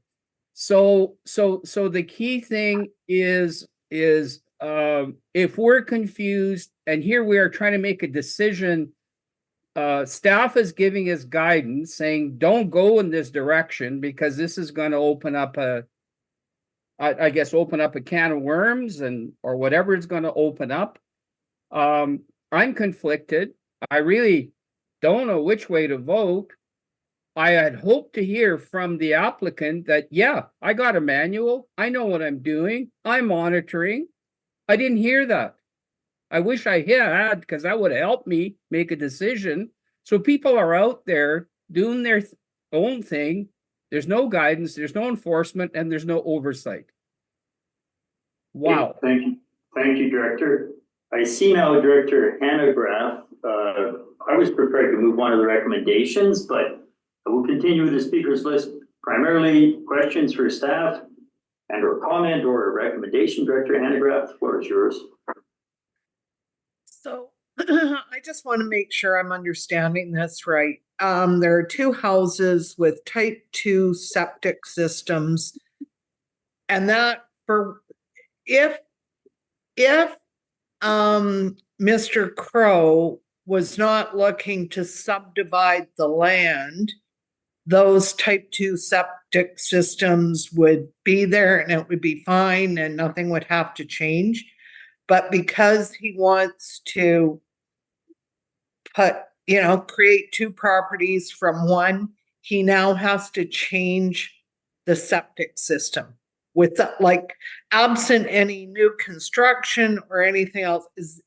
Am I getting this right? Stephanie, Corey, go ahead. Through the chair, to clarify that point, no, it wouldn't be changing out the systems. It would be providing an assessment from a wastewater practitioner stating that the lot can accommodate type 1 systems. And the reason why it's the type 1 system is because in terms of greenfield development, which is what the subdivision bylaw primarily contemplates, the type 1 system is the bare minimum. It takes the largest area to accommodate, and it has the lowest level of upkeep and maintenance required. So that's why it's written in as the bare minimum standard, because if you can accommodate that, you can accommodate a type 2, you can accommodate a type 3. So that's why it's the standard at the time of subdivision. Thank you. Further, Director Hanegraaff? I'm so confused. I'm just confused by all of this. I have to say, I don't know. Thanks. Okay, thank you. So I am going to move the staff report option 2, support, as written in the agenda. Looking for a second. Seconder, Director Weatherhead. I would second. Yeah, thank you. Discussion on that recommendation. We've had a lot of discussion, a lot of questions. Further discussion. I see 3 hands up. If you can take your hands down, please, if you don't want to speak to this recommendation. Either Cunningham or Davidoff, did you need to speak to the recommendation on the floor? I see your hands are up. Thank you. Director Vandenberg, Just clarify on what is the recommendation that you're putting forward? I'm putting it forward as staff presented it in the report.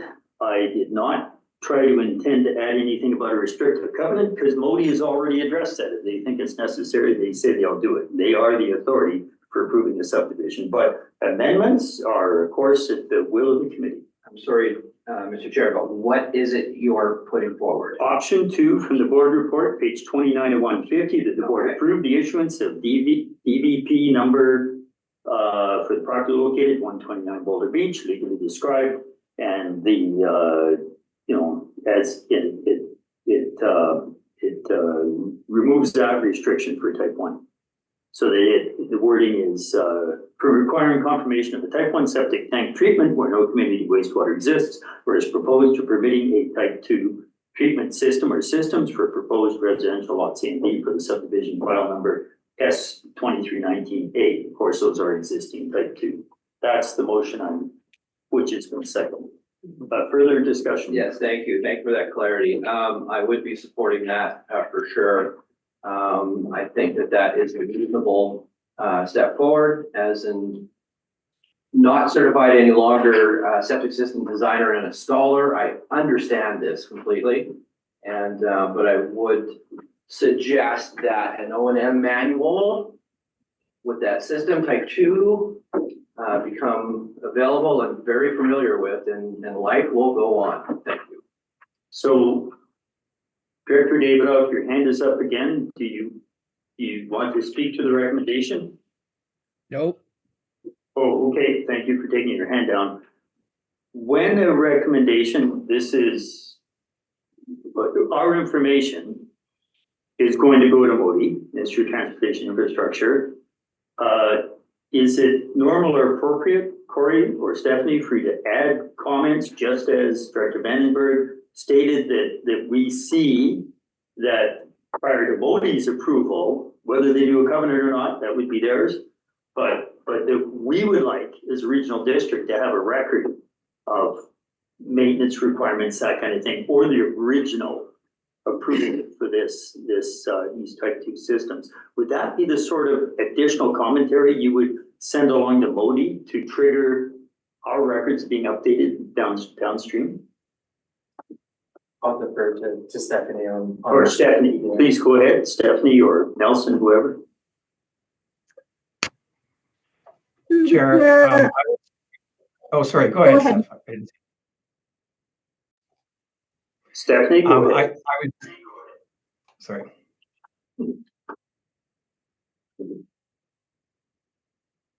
Pick one. Through the chair, I'll defer to you, Nelson. Sorry about that. I was just going to comment that I wouldn't provide any advice in this regard. If the board determines that this is appropriate to do so, I'd say you're unfettered in that choice to do so.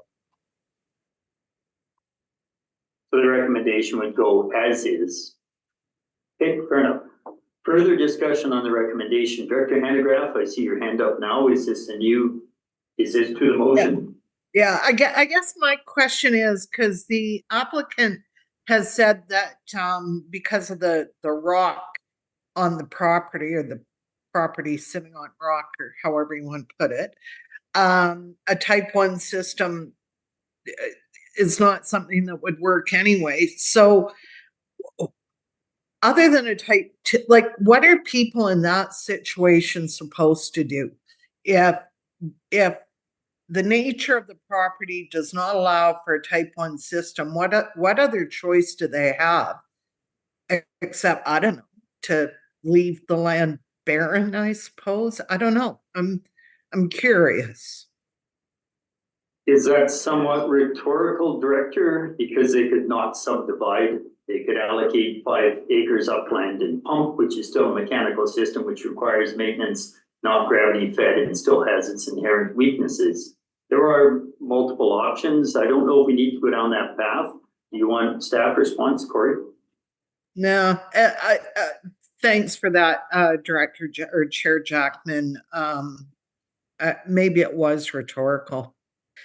Okay. I didn't mean to be judgmental. It's just we have had quite a bit of conversation. There are other directions to move on all of these land applications. Director Davidoff, to the recommendation, the floor is yours. Yeah, I'd like to speak on the recommendation. Director Handegraaff's question actually helped crystallize how I'm going to vote on this. Sure. I'm going to make one comment and then I'm going to say how I'm going to vote. The bottom line here for me is that you're between a rock and a hard place. And the problem is that the reason that type 1 systems don't work on rock and you need more sophisticated systems is evident. But here we have a type 2 system with no operations manual and no, we don't have anybody doing any oversight, and the owner of the property doesn't have a manual. doesn't, the questions that was asked of the applicant was with respect to the parts per million or whatever it was that Kelly was asking, and the owner did not know that. And the problem with approving further subdivisions and just saying, yeah, let's just go with it, whatever happens is good. If a system fails, if you have a type 2 system that isn't maintained properly, it causes an environmental problem. I'm going to err on the side of the environment, and I'm going to vote no on this recommendation. Thank you. Thank you, Director. Further discussion on the recommendation?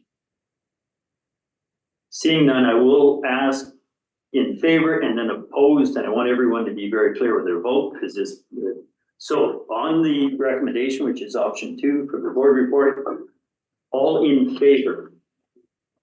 4 in favor in the room, 5, 6, 7, 8. I see Hanegraaff 9. I see Hanegraaff, Watson, Popoff, Grimm, and Newell. 9 in favor. 10, Cunningham. Opposed? Opposed, Chair. Okay, so that option 2 is carried, goes to board tomorrow, where I just get to read it and Chair Watson gets to deal with it. So the recommendation is to support at this time, not final until the board votes on that. That's the board meeting will be on the agenda tomorrow morning, starting at 9 o'clock. Thank you, everybody. We're all learning quite a little bit. We have other homework to do. We do need to take a break before we go down any other paths. Very quickly, Director Vandenberg. Yes, as in the previous discussion, my point of order is there an opportunity that I didn't hear from the chair regarding potentially the work that our staff could be looking at in updating and modernizing this bylaw, which is the foundation of the contentious issues that we're dealing with. This will be a sufficiently large offline conversation to even frame what we should put in the work plan. We can strike that clause in the subdivision bylaw. We can go to all of the regional districts, try and rationalize best practices from that. We can go in 6 directions. So I don't think it's very clear at this point, but it's not a dead topic by any means. So as long as they're hearing. Yeah, there's lots to consider on this. Let's go till I have 10:57. Let's take till 11:10, a bit of a break, enough to get up, stretch, get a glass of water, whatever. And we have a few more items to deal with after that. But thanks very much, everybody. We'll be back at 10 past. Well, you have to go. I did. I will mute the room as well. I'm well aware, but I'm not. Yes.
It's done.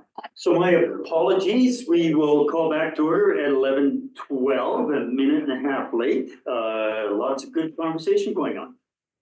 So we completed 7-1. Previously, we had completed 9-1, 9-2.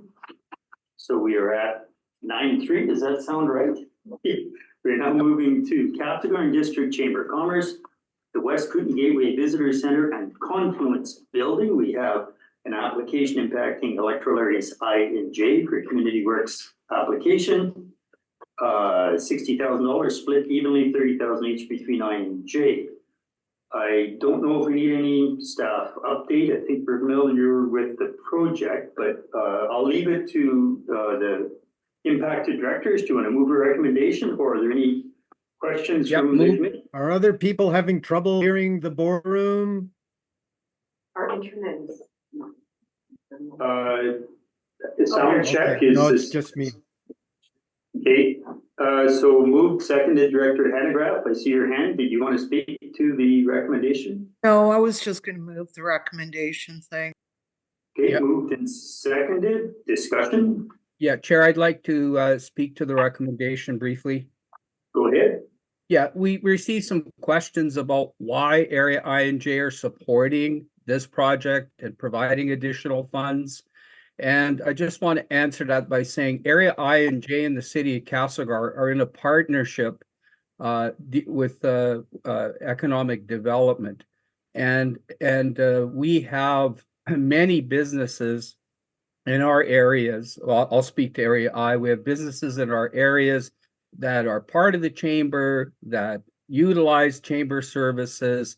And basically what we are doing is we are supporting the completion of this building that is going to serve current business, future businesses, and our whole sub-region and larger region.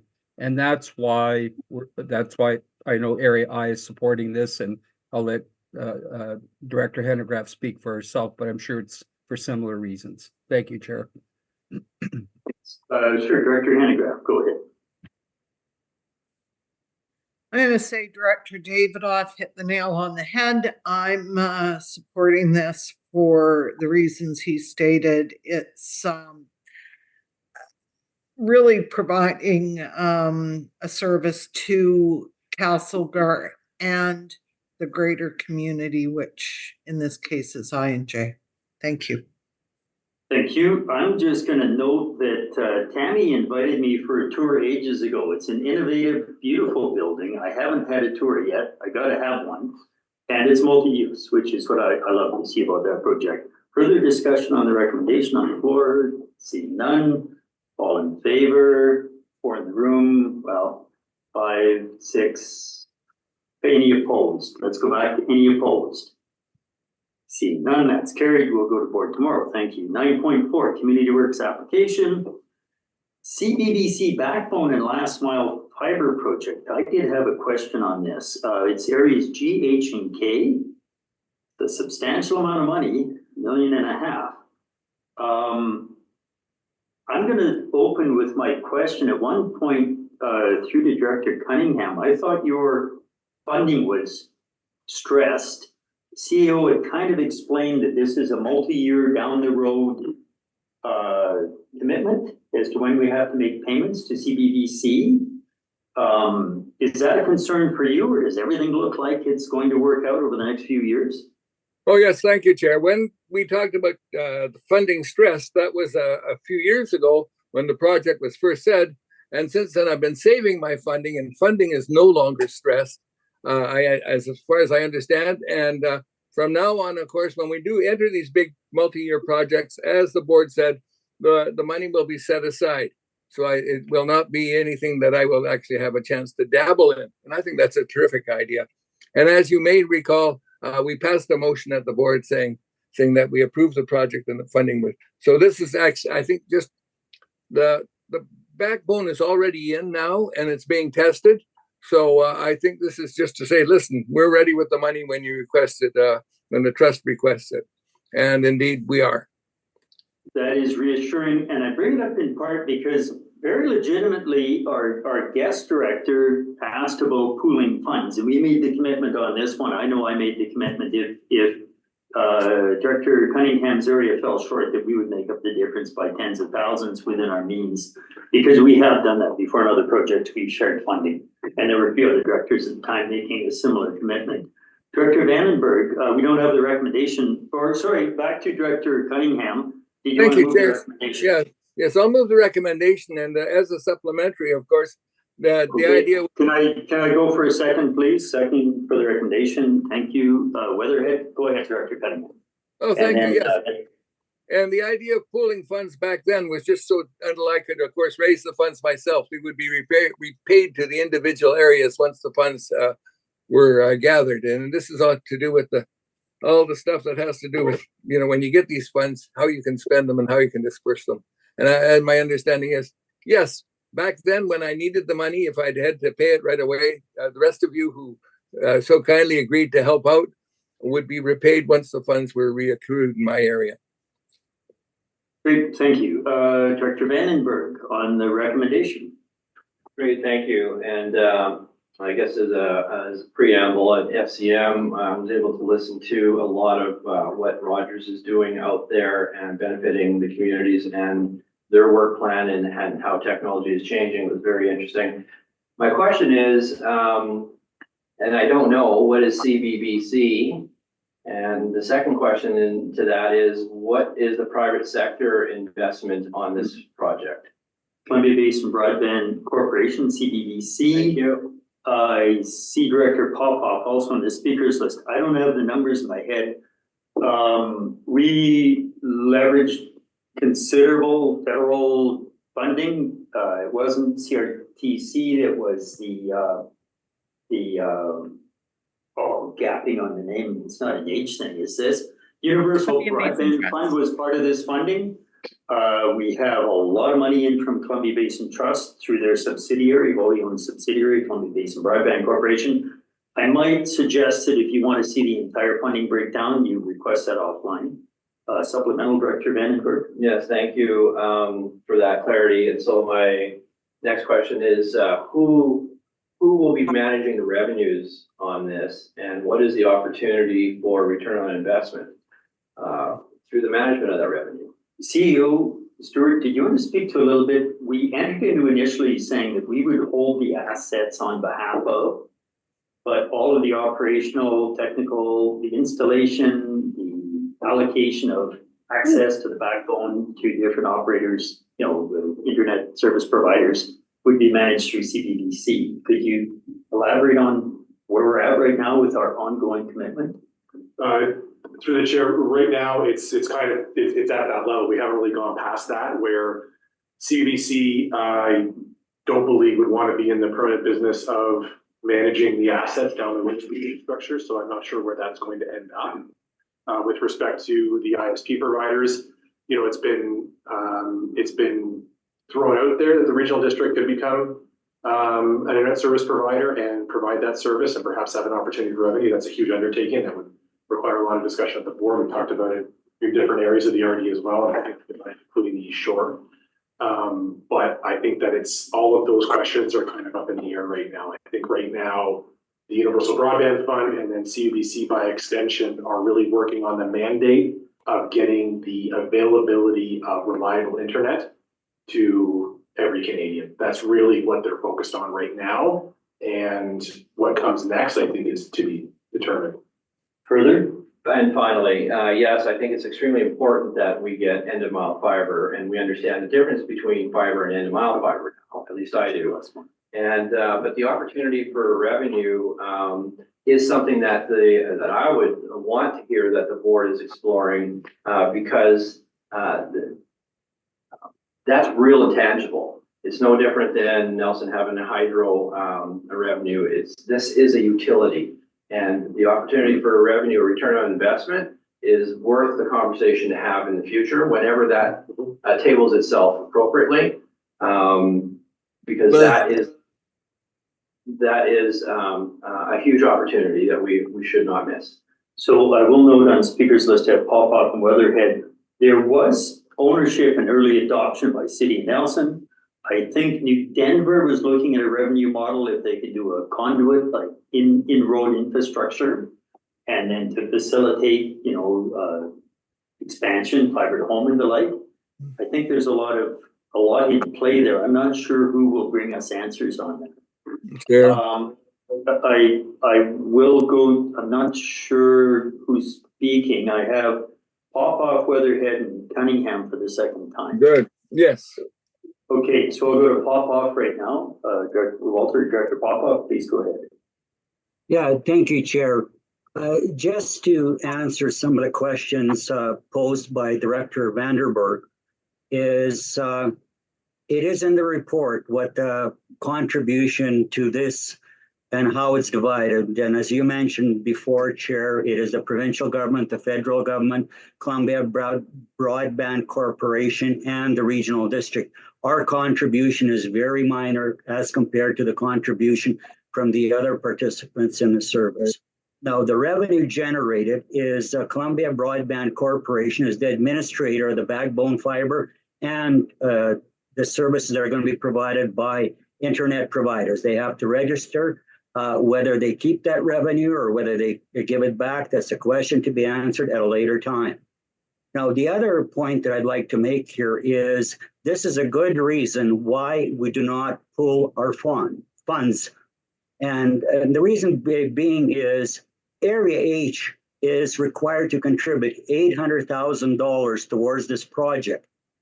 And if we pooled our funds, that would be unfair to the other directors having such a mass contribution to Area H.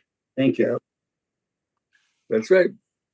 Thank you, Director. So chat is working for me now, but I'll just audibly give this now. So I have currently on the speakers list, I have Weatherhead, then Watson, and Cunningham for the second time. Director Weatherhead, floor is yours. Thank you through the chair. Whether this is really a question or not, it's more along the lines of my understanding from the CBBC technician that I spoke to, that we would be taking these, they will be running through a local carrier, whoever the carrier is, to provide that internet service back to the community. They will just be doing the infrastructure. I'm just trying to get, make sure I'm on track with this. So through, I guess, to CFO. So they will be providing the infrastructure with some type of a building that then puts this out to the homes via the power lines, was what he was saying. So so there's some maintenance piece there that concerned me about that does maintain that from the house, the box that is built and to the lines.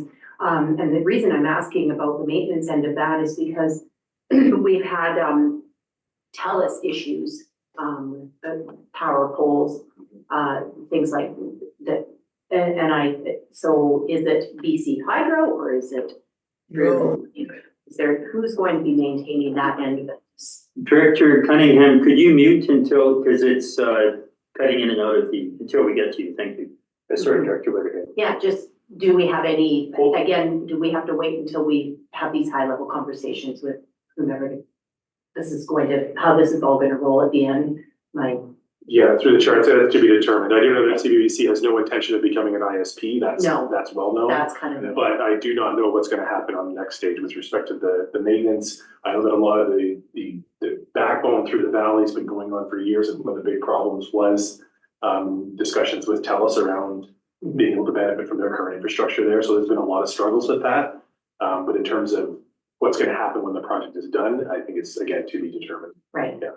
Okay, thank you. Yeah, the pole rental fees or charges plus make ready upfront upgrades to infrastructure are a heavy burden.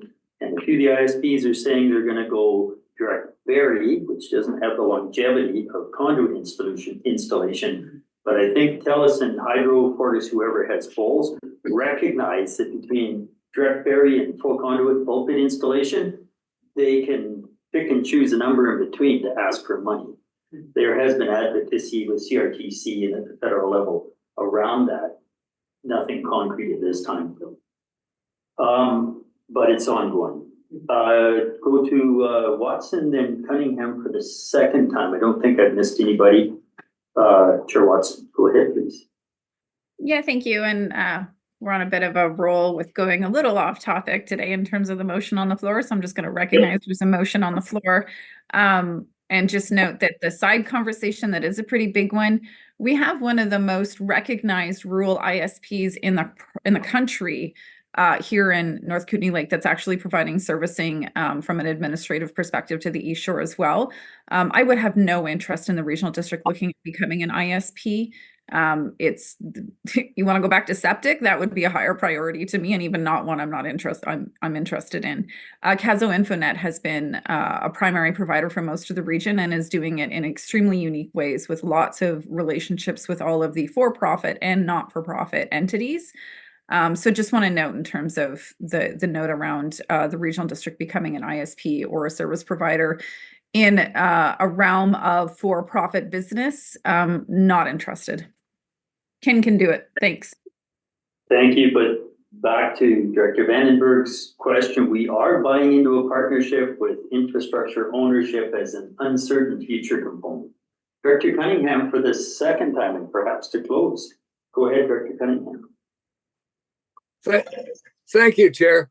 Yes, and speaking to the CBBC and my information, of course, is that the backbone's in and it's being tested, and we will be paying for it. The local, as somebody mentioned, buildings, but actually, the areas where and are available, and the ways in which each area gets its internet, it will be open. For example, it could be a company that puts in a bid. It could be such as Caslo, which started out as a co-op, and so forth. It's up to the area and the community and the trust who would to determine the best last mile provider and how that last mile will be provided. In some cases, for example, in the Weimar area, some of the last mile will be provided by much the way as Columbia Wireless does it right now, by local transmitters to the far distance parts, because it's far too expensive to run fiber, say, for 2 miles in the bush just to reach one house. And so in order to make sure everybody is connected, there will be a number of different ways in which that's available. We will not be paying for any of that in any way at this time. It has been whether we will in the future, it'll depend upon what from each point of presence, that's where your little shack is, where you're connected to the backbone. From each POP to the area community, that will be decided in discussions between the community and the CBBC and others, and we will see. I assume, I do know in some places it's been private companies that have done this, provided the last mile. In other places, as I mentioned, it was a co-op. I guess the question at this point, we just sort of have to relax and see what happens. Thank you, Director. Seeing no further hands or anybody in chat, then I'm going to look to the motion. I'll ask for anybody opposed to this recommendation. Don't see anybody online and nobody in the room opposed, so that is carried. Now we'll go forward to board tomorrow. I will note that Director Popoff, myself, and CEO Warren Stewart's been able to make many of the Columbia Basin Broadband Committee meetings, regional connectivity committee meetings. We can't talk about all the details, but on request, CBBC has made releases of information. We gave you a pretty fulsome breakdown of the costing and scope of this and other projects over time. And maybe we're due, given the level of questions, we're due for another update. We will ask Amy Ambersoni at the next meeting, or I'll ask Chair Rob Gay of that committee maybe to see what they can give us as an update, what they can share at this time. I've made a few notes of questions here. So we will now move to item 9.5. This is for information. Interesting, partly something I asked for, I guess, so I do thank staff for digging this up quite quickly. RDEK has a fireworks regulation. So what they have is here for information, discussion, or maybe people want to think about if we do want to try and do something. This is all around the sale of fireworks in the electoral area, service area at Stewart is pretty much wall to wall, all EAs. Yeah, through the chair, it's wall to wall, all EAs, and in addition, to follow up with the CAO at RDEK, all but one municipality has their own individual bylaw as well. So it actually is almost a wall to wall service governed by different jurisdictions, but nonetheless, I think the cooperation of the municipalities is probably a very big piece to it being effective. Otherwise, you just go to the district municipality or the town or village and buy what you want to buy and set it off, hoping that the fire marshal doesn't catch you or the fire warden doesn't catch you. It's on the agenda. You've had a chance to read it. I don't know if people want to think about it, if we want to consider something further. We're not going to get into a big conversation trying to oblige municipal directors to do something because they are not all here. To the committee, comments, thoughts, anything you want to share, ask questions? I think our point person on this is Stuart, like it or not. Discussion on this information piece. Floor is open. Director Vandenberg. Thank you through the chair, and I'll start. I mean, in this world of trying to figure out what we can do to prevent some things from happening, to encourage good planning and thinking, when it comes to wildfires and that sort of thing, while people are well-intentioned, the results of their actions may produce results that are devastating. And I think in terms of proactiveness, one of those elements is the use of fireworks, and when it's timely, when it's not. Should it be permitted? Should it be an element of education that goes along with it? These are important things to consider, and these are controllable things at our level. And I think it's proactive to at least have a discussion around making these sorts of things available, and when to make them available, when not to make them available, so that we can do our bit to help with the curtailment of accidental wildfire. And I will say accidental. Kate, I'm not sure my chat just jumped. Chair Watson, did you want to comment? It's come up, your name's come up. Did you have a comment to add here or discussion? I do. Yes, go ahead. I just wanted to express that from a couple different perspectives, I'm not interested in going down this road. First is that fireworks are actually one of the minimal reasons why you might see a wildfire started, and in wildfire season, they're prohibited across the province without us needing to do anything. The primary human-caused reason for fires are actually campfires that are not attended to, cigarettes, and actual machinery working in the bush. Those are the primary reasons you see a wildfire starting.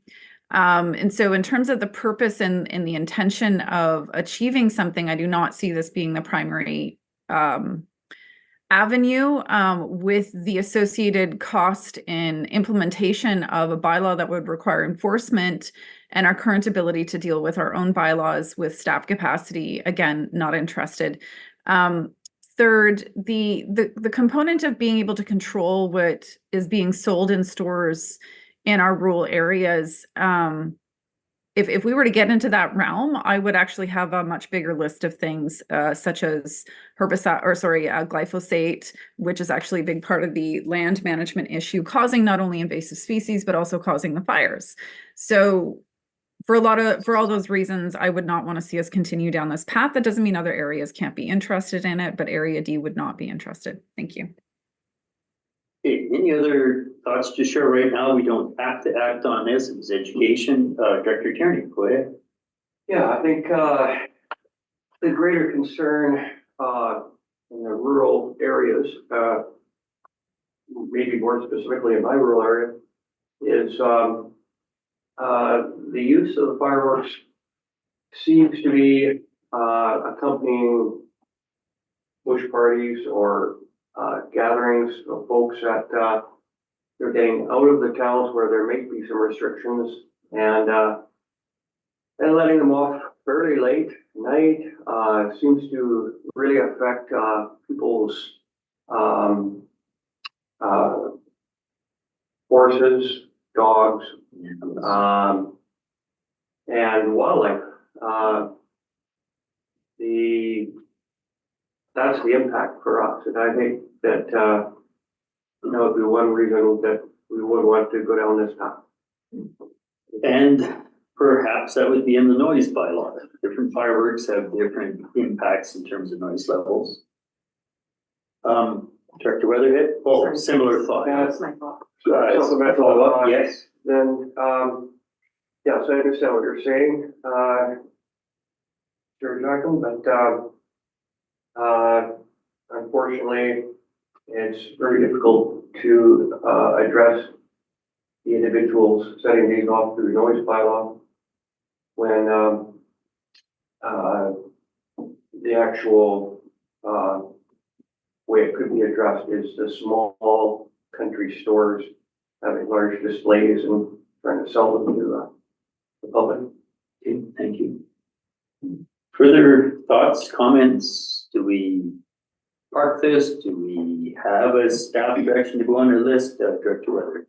I would prefer to park it myself. I don't, I mean, or just the area K opt out of such an idea.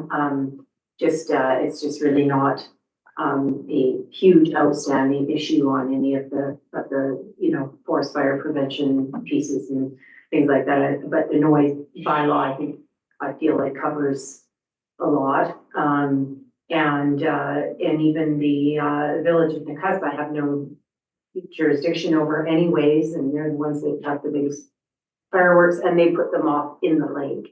So they take them right out into the water, and that's where they set them off. So I think they're doing it quite safely in that regard, other than, I don't know what it does to wildlife, but I'm not interested in entering in this.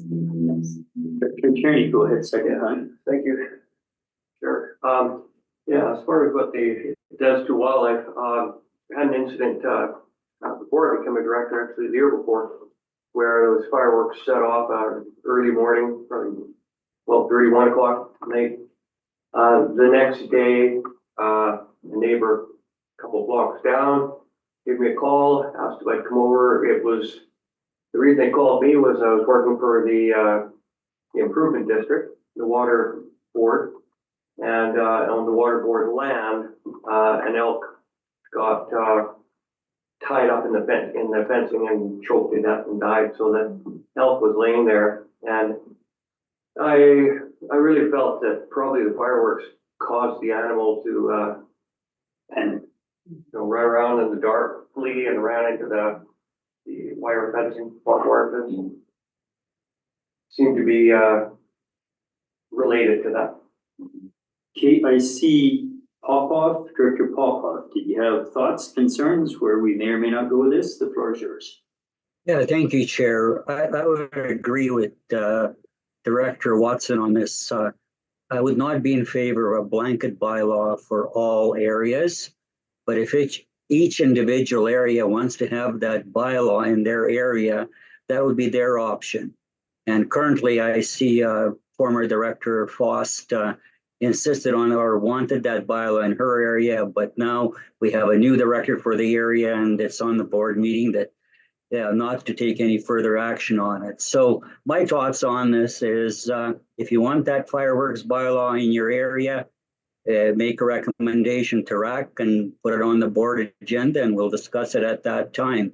And having said that, I had fireworks happen in my area, and I spent about a week looking for my dog after that. Now I kind of keep my dog fenced in. Thank you.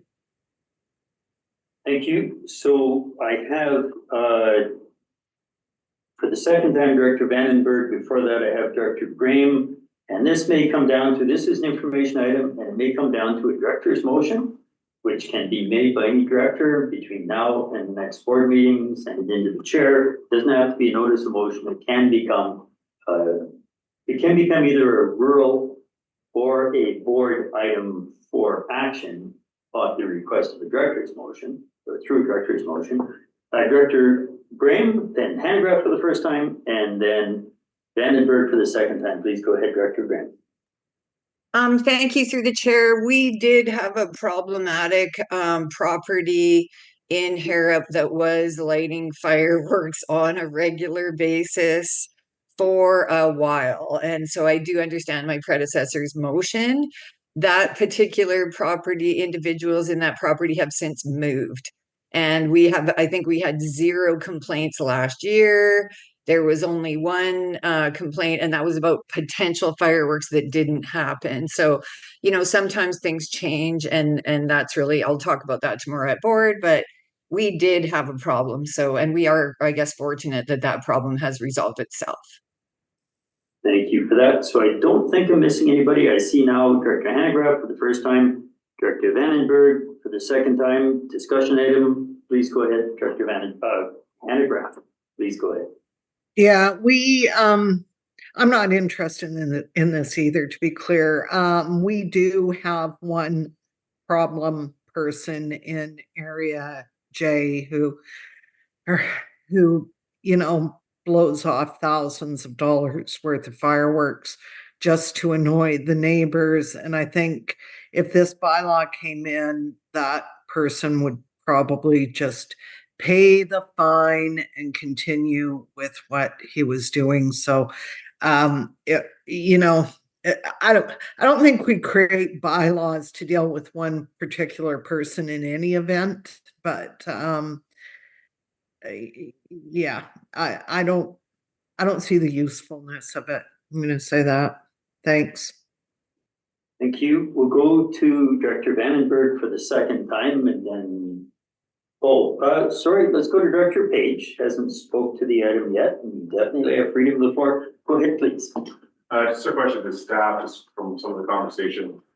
It sounds like the biggest concern is nuisance, and fire bans deal with the fire risk component of this. In Nelson, we require a certified fireworks officer with the suitable training to create a container around it.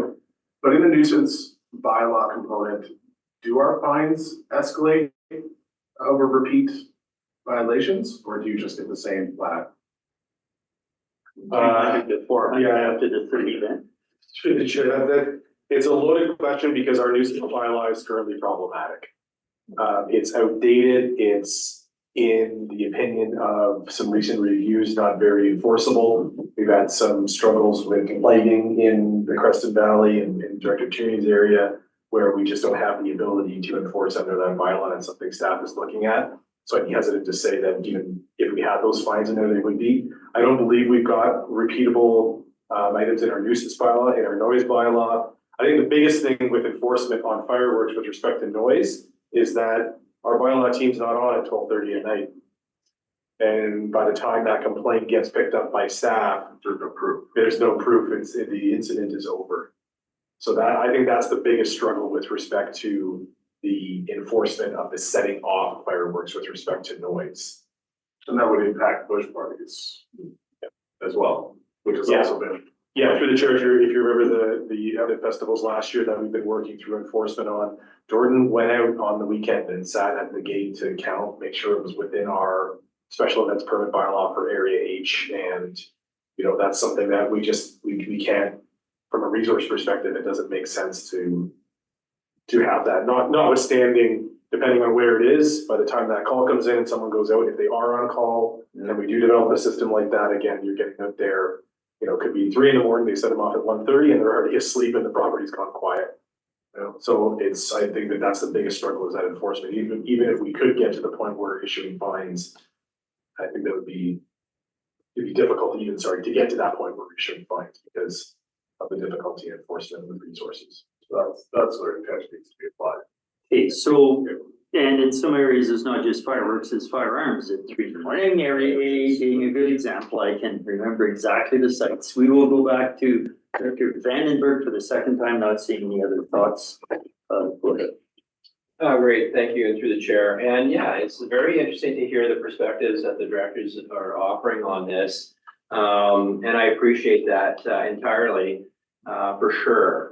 I, however, I'm going to take the recommendation to pursue it a little bit further and into consultation as the opportunity with nuisance / noise and seasonal sales prohibition. And I'm going to consider that as a matter I take up with my community. And further to the animal part of it, it's real. horses, cattle, dogs, it's real. The gunshots and fireworks set them crazy. And that's potentially a lot of damage. I don't know so much about the wildlife part of it, but I would expect if the horses are gonna go nuts, they all are gonna go nuts.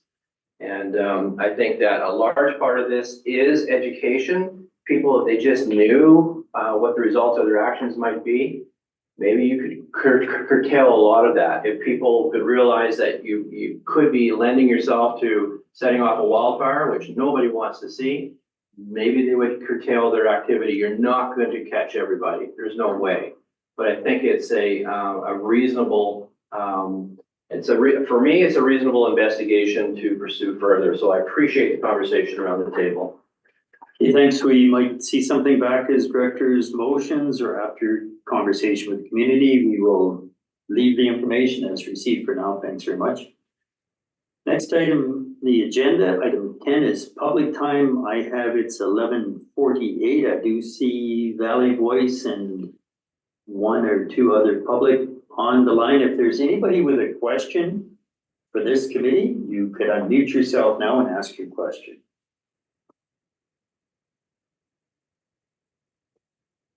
Give it a minute in case you're looking for the mute button.